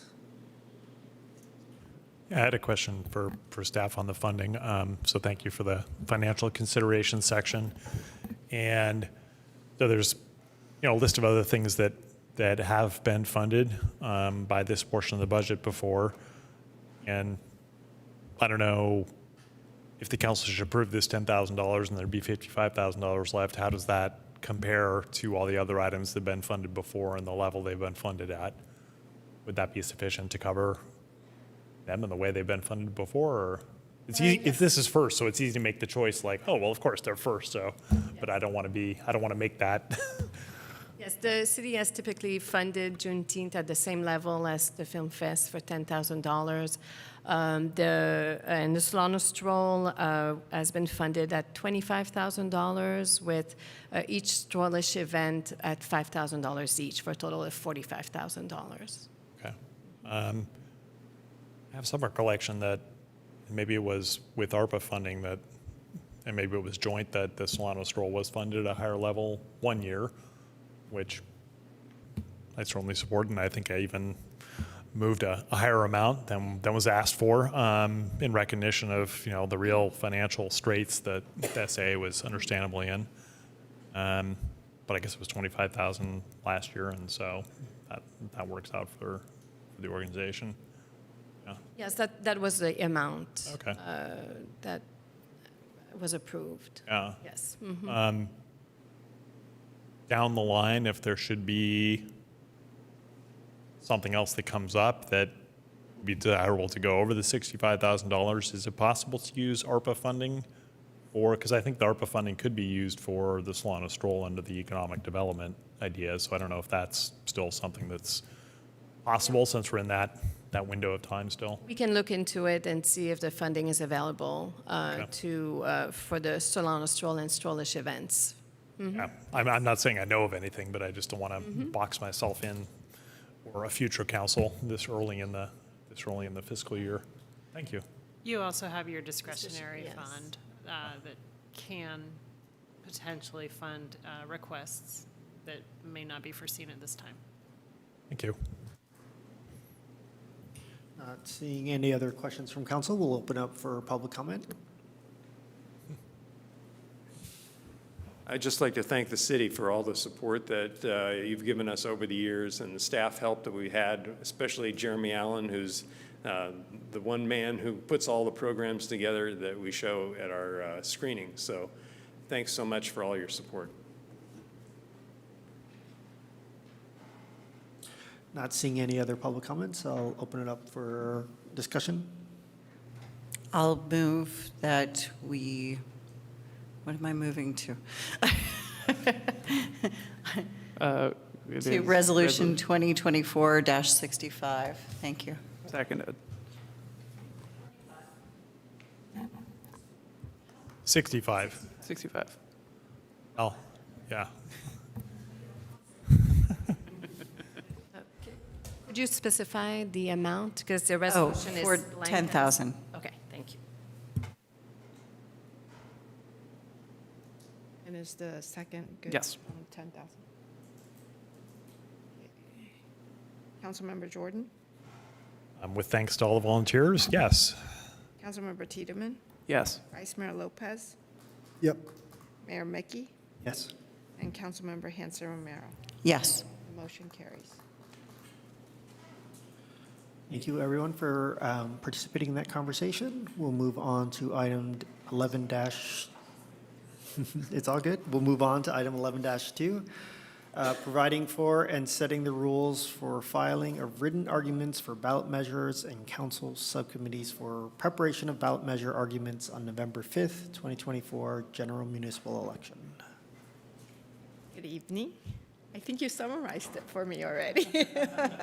So the discussion item before you tonight is providing and setting the rules for filing written arguments for the 6th ballot measure, including the 2 that was just approved earlier today on the agenda, and to assign council subcommittees to prepare for the primary and/or the rebuttal argument for these ballot measures.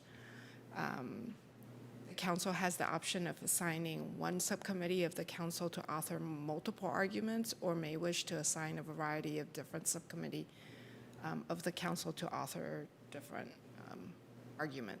So that's a brief summary. And thank you. Let me know if you have any questions. Councilmember Jordan?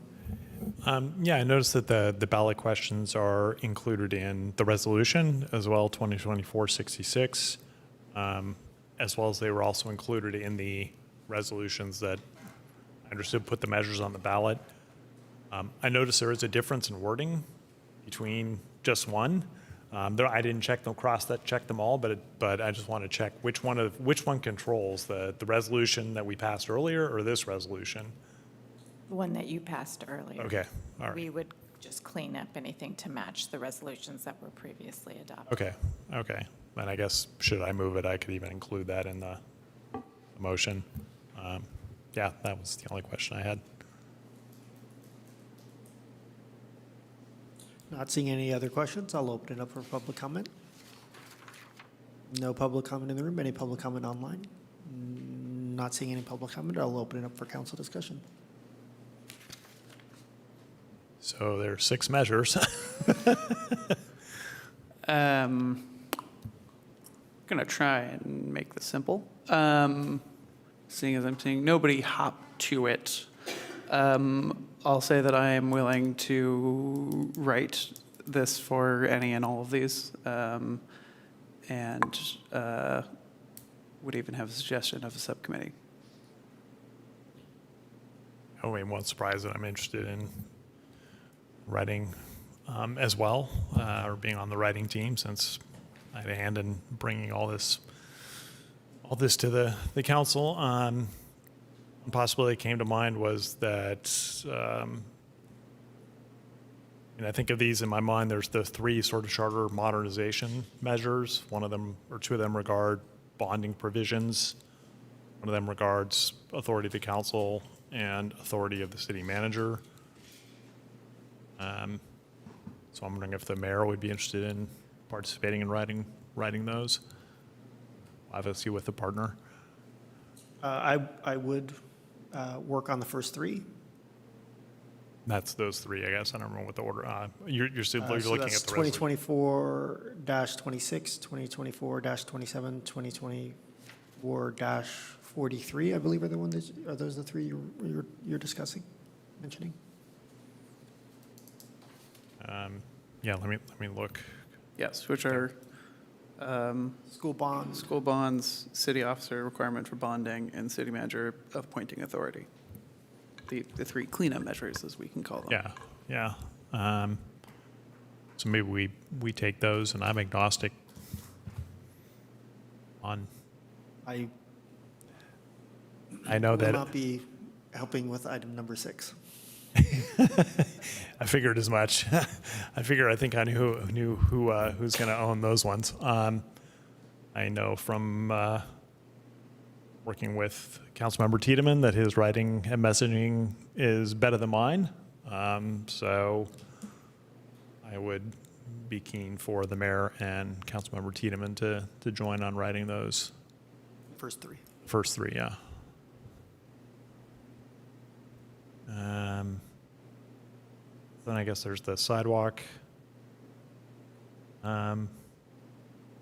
Sidewalk renewal, renewal of the property tax to fund sidewalk repair. Obviously, is the originator of P1, which this would replace. I mean, I think I have some relevant knowledge to donate to that effort, should the council see fit to put me on it. And the certainly number 6 as well. So maybe, unless others want to get in there, maybe Councilmember Tiedemann and I do the last 3.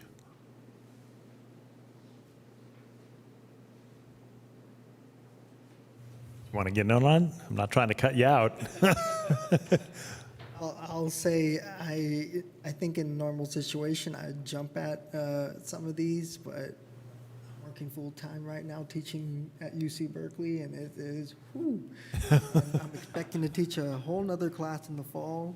Wow. Subject I never even participated in before. That sounds fun. Yeah. If you want to take a coral reef ecology class for fun. Wow. I might know someone who would be very interested in taking the class. As long as you don't convince him to start a saltwater tank in our house. No promises. It's one of those hurry up and follow me, I'll be right behind you.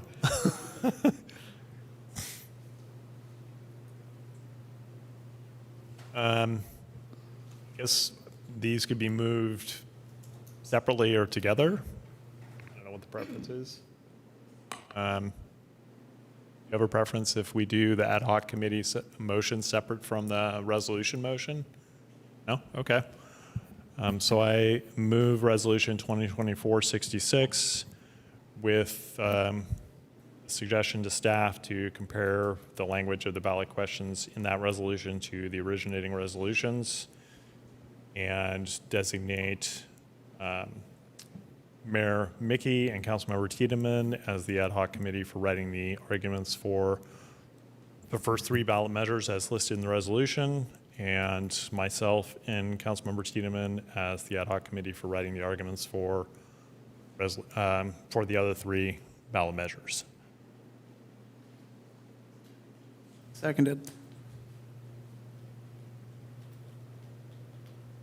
So if I could clarify, so is Councilmember Tiedemann and Mayor Mickey for the 3 cleanup charter amendments, and Councilmember Tiedemann and Councilmember Jordan for the youth voting, the sidewalk tax, and the supplemental special business tax. And all these are the right argument For the ballot measure. it did occur to me we didn't discuss against, but we can do that maybe as a separate motion if there's interested. That's what I was thinking. Do we also need to specify writing the for and the rebuttal, or can we just leave it as is? No, just the, Okay, just wanted to double check. okay. Second, sorry. Mayor Mickey, Yes. Councilmember Hanson Romero, Yes. Councilmember Jordan, Yes. Councilmember Tiedemann, Yes. and Vice Mayor Lopez. Yep. Motion carries. So now to the argument against. Now, can anybody guess what I want to write the rebuttal for? Let me count the ways. It's a real. So wait, what is that number now? I lost it again. What is it, 2024, was it 56? 63? 63, I believe. Was it 63? If you mean the supplemental special business. For- Yes. Yes. 63. 63.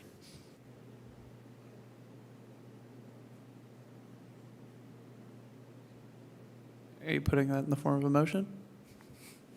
I was waiting to see if anybody else had anything.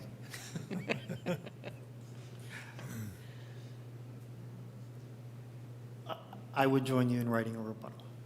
Thank you. I was hoping. Don't Wait know. for the, Are we yeah. talking about, this is for the supplemental business license tax? Yeah. For the argument against, the argument against. I'm not sure, we don't have direction yet from the FPPC. Oh. And so, So I can't, well, maybe they'll give me some direction by the time the rebuttal needs to be ready. well, we could supplement the request, and then we did not list the argument for against. I think we presumed only argument for on this. Well, I think the staff report said specifically, you should designate, if somebody, you should designate against as well to preserve priority for those council members interested in writing the argument against. Yeah, we were just looking. I guess it could be for or against, so we could add it. But I think until we know I will not officially form an ad hoc committee or a subcommittee or anything until I hear back from FPPC. And I think we may need to supplement our request to do so, but Okay. that would allow the attorney to still provide an opinion. So I guess it could be. I can send you an email afterwards. This raises so many other questions. Well, I think. And maybe Mayor Mickey, you don't vote on this? Yes. And That's definitely the safe route. and then it could either be, Clarity on what I can do after that. yeah, it could either be just one council member, or if allowed, it could be 2 council members. And Yeah. that, On that ad hoc committee. Being yes. the mayor and Councilmember Hanson.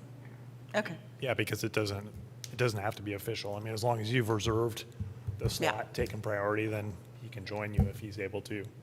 Doesn't have to be designated by the council. Okay. So then, yes, I'm making a motion for me to write the against argument for 2024, we said dash 63. 63, thank you. I'll second. And this is for you by yourself. And Myself. She, herself, and- Adding Adding Mayor Mayor Mickey, Mickey if allowed. yes. I can't believe they haven't gotten, I mean, usually FPPC is fast. I know. It's been that's going on why- forever. I mean, I'm just shocked. Well, this was a different question. Oh, We okay. got clarity on the first question. Sorry. We got clarity on housing element items, and we got clarity on this, on 63 until amendments were made to it, in which case clarity needed to be brought forward. So the question had to go back.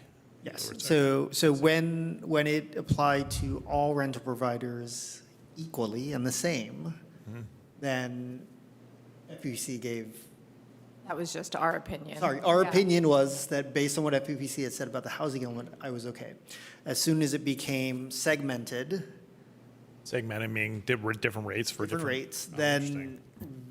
we Huh. felt it was best to get FPPC clearance, because now I am a subset, Right. and now yes. Yeah, So- okay. And they haven't answered that. It hasn't answered that question. Wow. Okay. Not even in election season and they're taking their time. All right, well. I wonder, because you're a Steelers fan.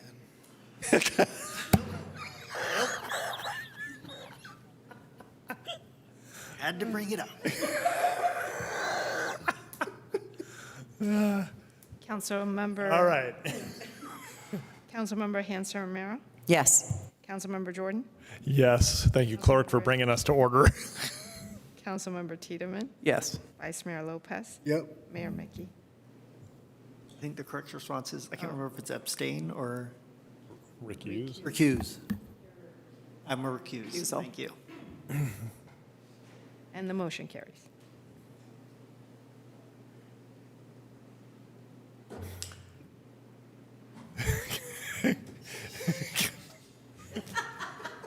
Wait, I'm a little cold.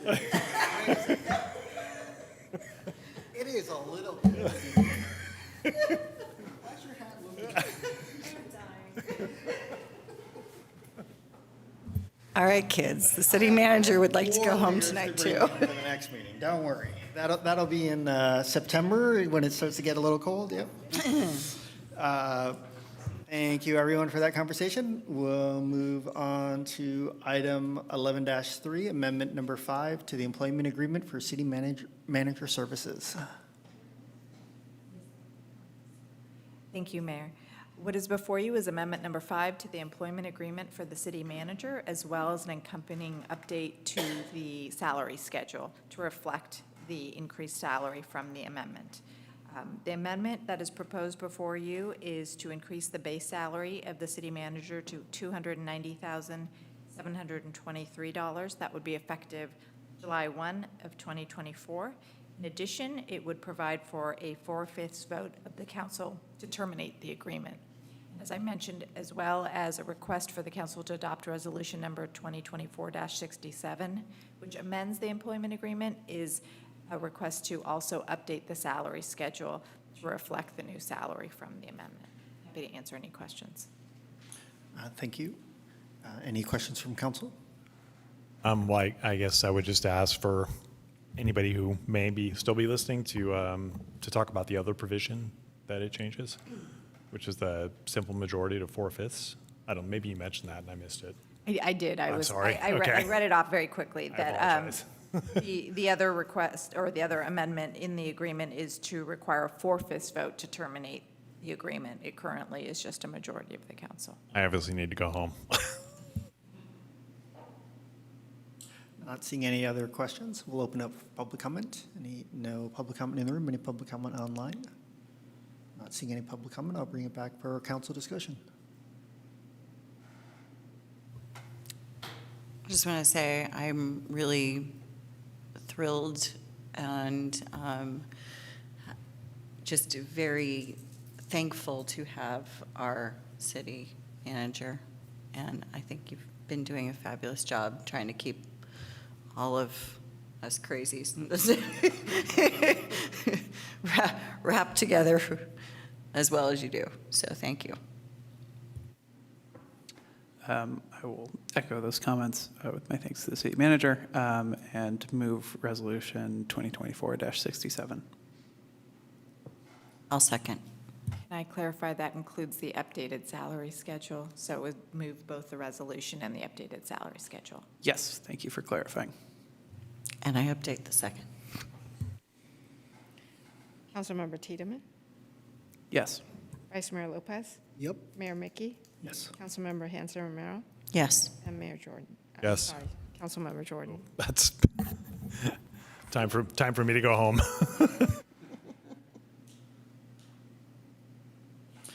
Thank you, everyone. We'll move on to item 12, council subcommittee reports, council member reports on appointed representation of Albany and other meetings and events. I can volunteer. Councilmember Okay. Jordan. So the Alameda County Transportation Commission had its June meeting, had a presentation on clean transportation in the context of the County Transportation Plan update. The County Transportation Plan is essentially the plan that lays out grant applications that can be made for some next period of time. I don't remember what it covers. So we had a presentation from AC Transit and from Port of Oakland. AC Transit, you may know, is a leader in terms of bringing clean bus technology to a transportation agency. It's piloted electric and hydrogen fuel cell buses and done so in a research environment. And so it's really run them on a variety of routes, head-to-head, collected tons of data, and that has helped it to understand and define the best role for each. So there isn't an answer that one is better than the other. There are some routes that fuel cells are better, and there's some routes that electric buses are better. They are leveraging their internal funds with successful grant applications to continue the transition. They have a commitment to, I don't remember if it's 2030, but it's pretty soon to transition the whole fleet to zero pollution buses.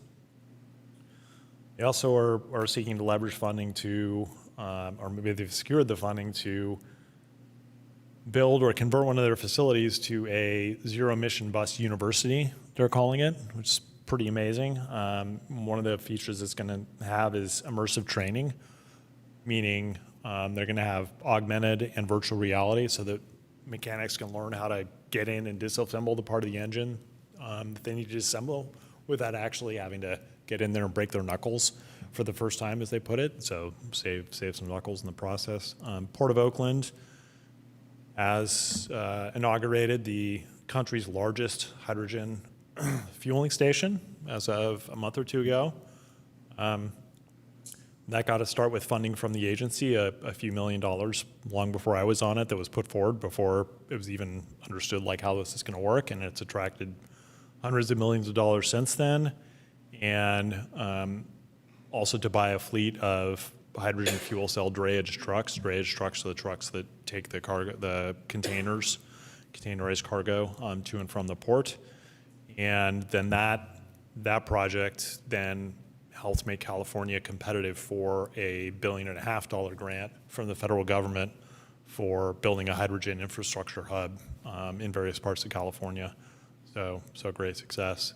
The PPLC, which is the Program Policy and Legislative Committee, met earlier this month, as it meets each month. And in the in the county transportation plan, it's developing kind of what its various foundational precepts are. And so on the safety precept, they're looking at having a combination of the high injury network, which is the streets that have a preponderance of injuries, a risk-based network. So instead of waiting for the injuries to happen, look at where is speeding occurring, where are the most motorists, where are the most people, sidewalk users, and then the priority development areas. And so projects that apply at the overlap of all three of those will have the highest priority. I continue to advocate for that plan to include sidewalks in safety. Something our society doesn't gather data on is how many people get injured on sidewalks, and so it's kind of invisible, but it is part of our transportation system, so I'm continuing to bang the drum on this next plan needs to include looking at sidewalks and sidewalk safety, and I just say that because this is a 2-year process, and so this will continue into next year, and so hopefully whoever picks up that appointment for the next 2 years will see fit to carry on with that effort. Thank you for your report. Councilmember Hanson Romero. I actually have nothing to report this time. Thank you. Vice Mayor Lopez. No report. Councilmember Tiedemann.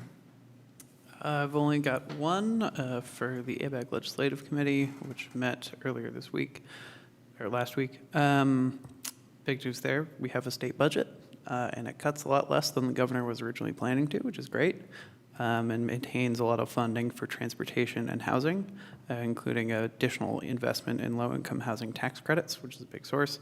Granted, that comes with some significant, basically that is balanced out by cuts in other areas of housing. So especially infill infrastructure grants and some other things are cut. But one of the biggest things that ABAG was concerned about, REAP funding, which is essentially funds that help cities and local governments plan and do projects, was not cut as much as it was planned to, which is very good. The other major update there is that the legislature has been passing a flurry of things, including some amendments to ACA 1, which is one of the biggest things that's going to be on the ballot this November, that would lower the threshold for passing bond measures. There was some cleanup legislation about that to kind of narrow it down a little bit, including some compromises around, what it can be used for, not buying single-family homes or anything below 4 units, but some other things as well. So be on the lookout for that. Thank you for your report back. I attended the Alameda County Mayor's Conference. It was held in Newark at the Lucid headquarters. Really crazy. I I did not understand the history of Lucid. My older son gave me a hard time that I didn't know about Lucid, but it was a really wonderful time being there. I snuck into 2 different ride-alongs. So it was advertised as a test drive, and we showed up, and it was actually a ride-along. I will say, while a ride-along is not the same as a test drive, it was very impressive. So it's really cool. They do all the research and development in Newark. The construction happens in Arizona, New Mexico. It happens outside of state. But it's really cool that they do all the research and development here in Alameda County. On what? Oh, sorry. Lucid makes EVs, and they have the fastest car. It goes, I think it's 1.8 seconds from 0 to 60. And every one of their cars gets over 400 miles in range. Wow. And they start at about 69,000. And then if you want that 1.8 second car that gets 427 miles of range, it'll cost you $250,000. So just a $250,000. To which my son informed me, yes, Dad, but if 10 years ago, if you'd wanted a car that didn't even get half that speed, you'd spend $500,000. So in the world but I don't want that speed. Well, in the world of performance sports cars, where you would race them on a track, because obviously you would never go over 100 anywhere on a highway, it is a relative bargain. Relative. So. I think I've read 1.8 seconds is the edge of what pretty much anybody can control in terms of acceleration.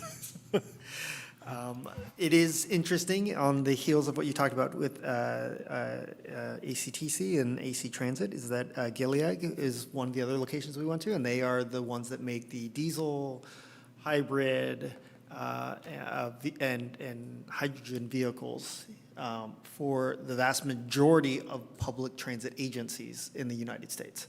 So that's based in Alameda County. We also have, of course, Tesla in Alameda County and Fremont. So it's pretty interesting to think about. I don't think I realized just how much Alameda County has going for it in terms of kind of these transportation companies. So. Now I guess they just need to figure out how to do a better parking enforcement vehicle.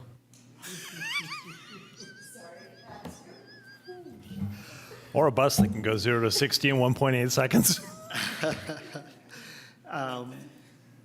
We also got a report back, and we will probably discuss this in September, but the Oakland, I forgot their name, Oakland Roots Soccer Club and other organizations are petitioning to get representation on the host committee for the World Cup. So there is a host committee for the Bay Area.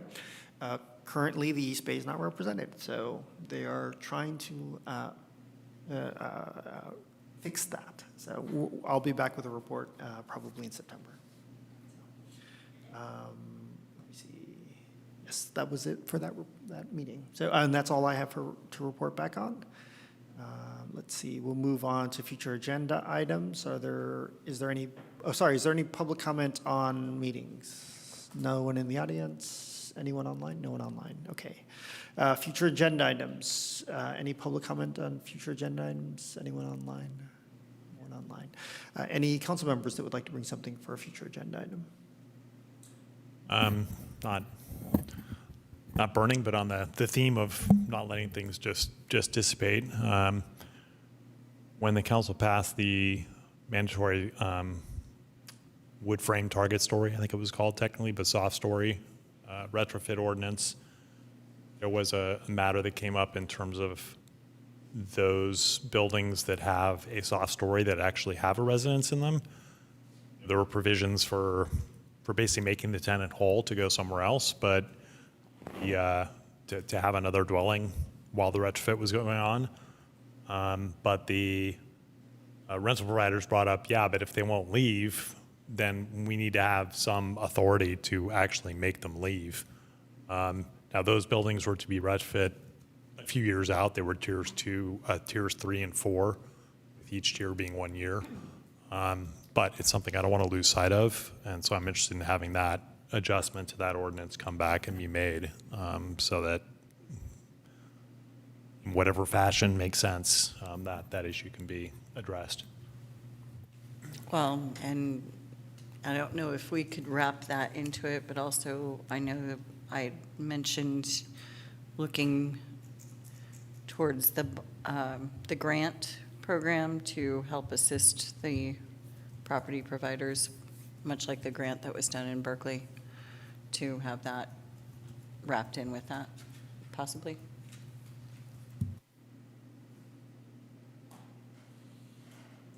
Would seem like those would be a good pairing to bring back at the same time. Any other items? Not seeing any other items, we'll move on to item 14, announcements of city meetings and events. If you look at today's agenda, there's a list of future meetings and events, so I'll leave that for everyone. I do recommend anyone, particularly for the ranked choice voting information sessions, I found that really helpful 2 years ago. So anyone who still has questions about ranked choice voting or where ranked choice voting is new to you, I highly recommend you attend those sessions.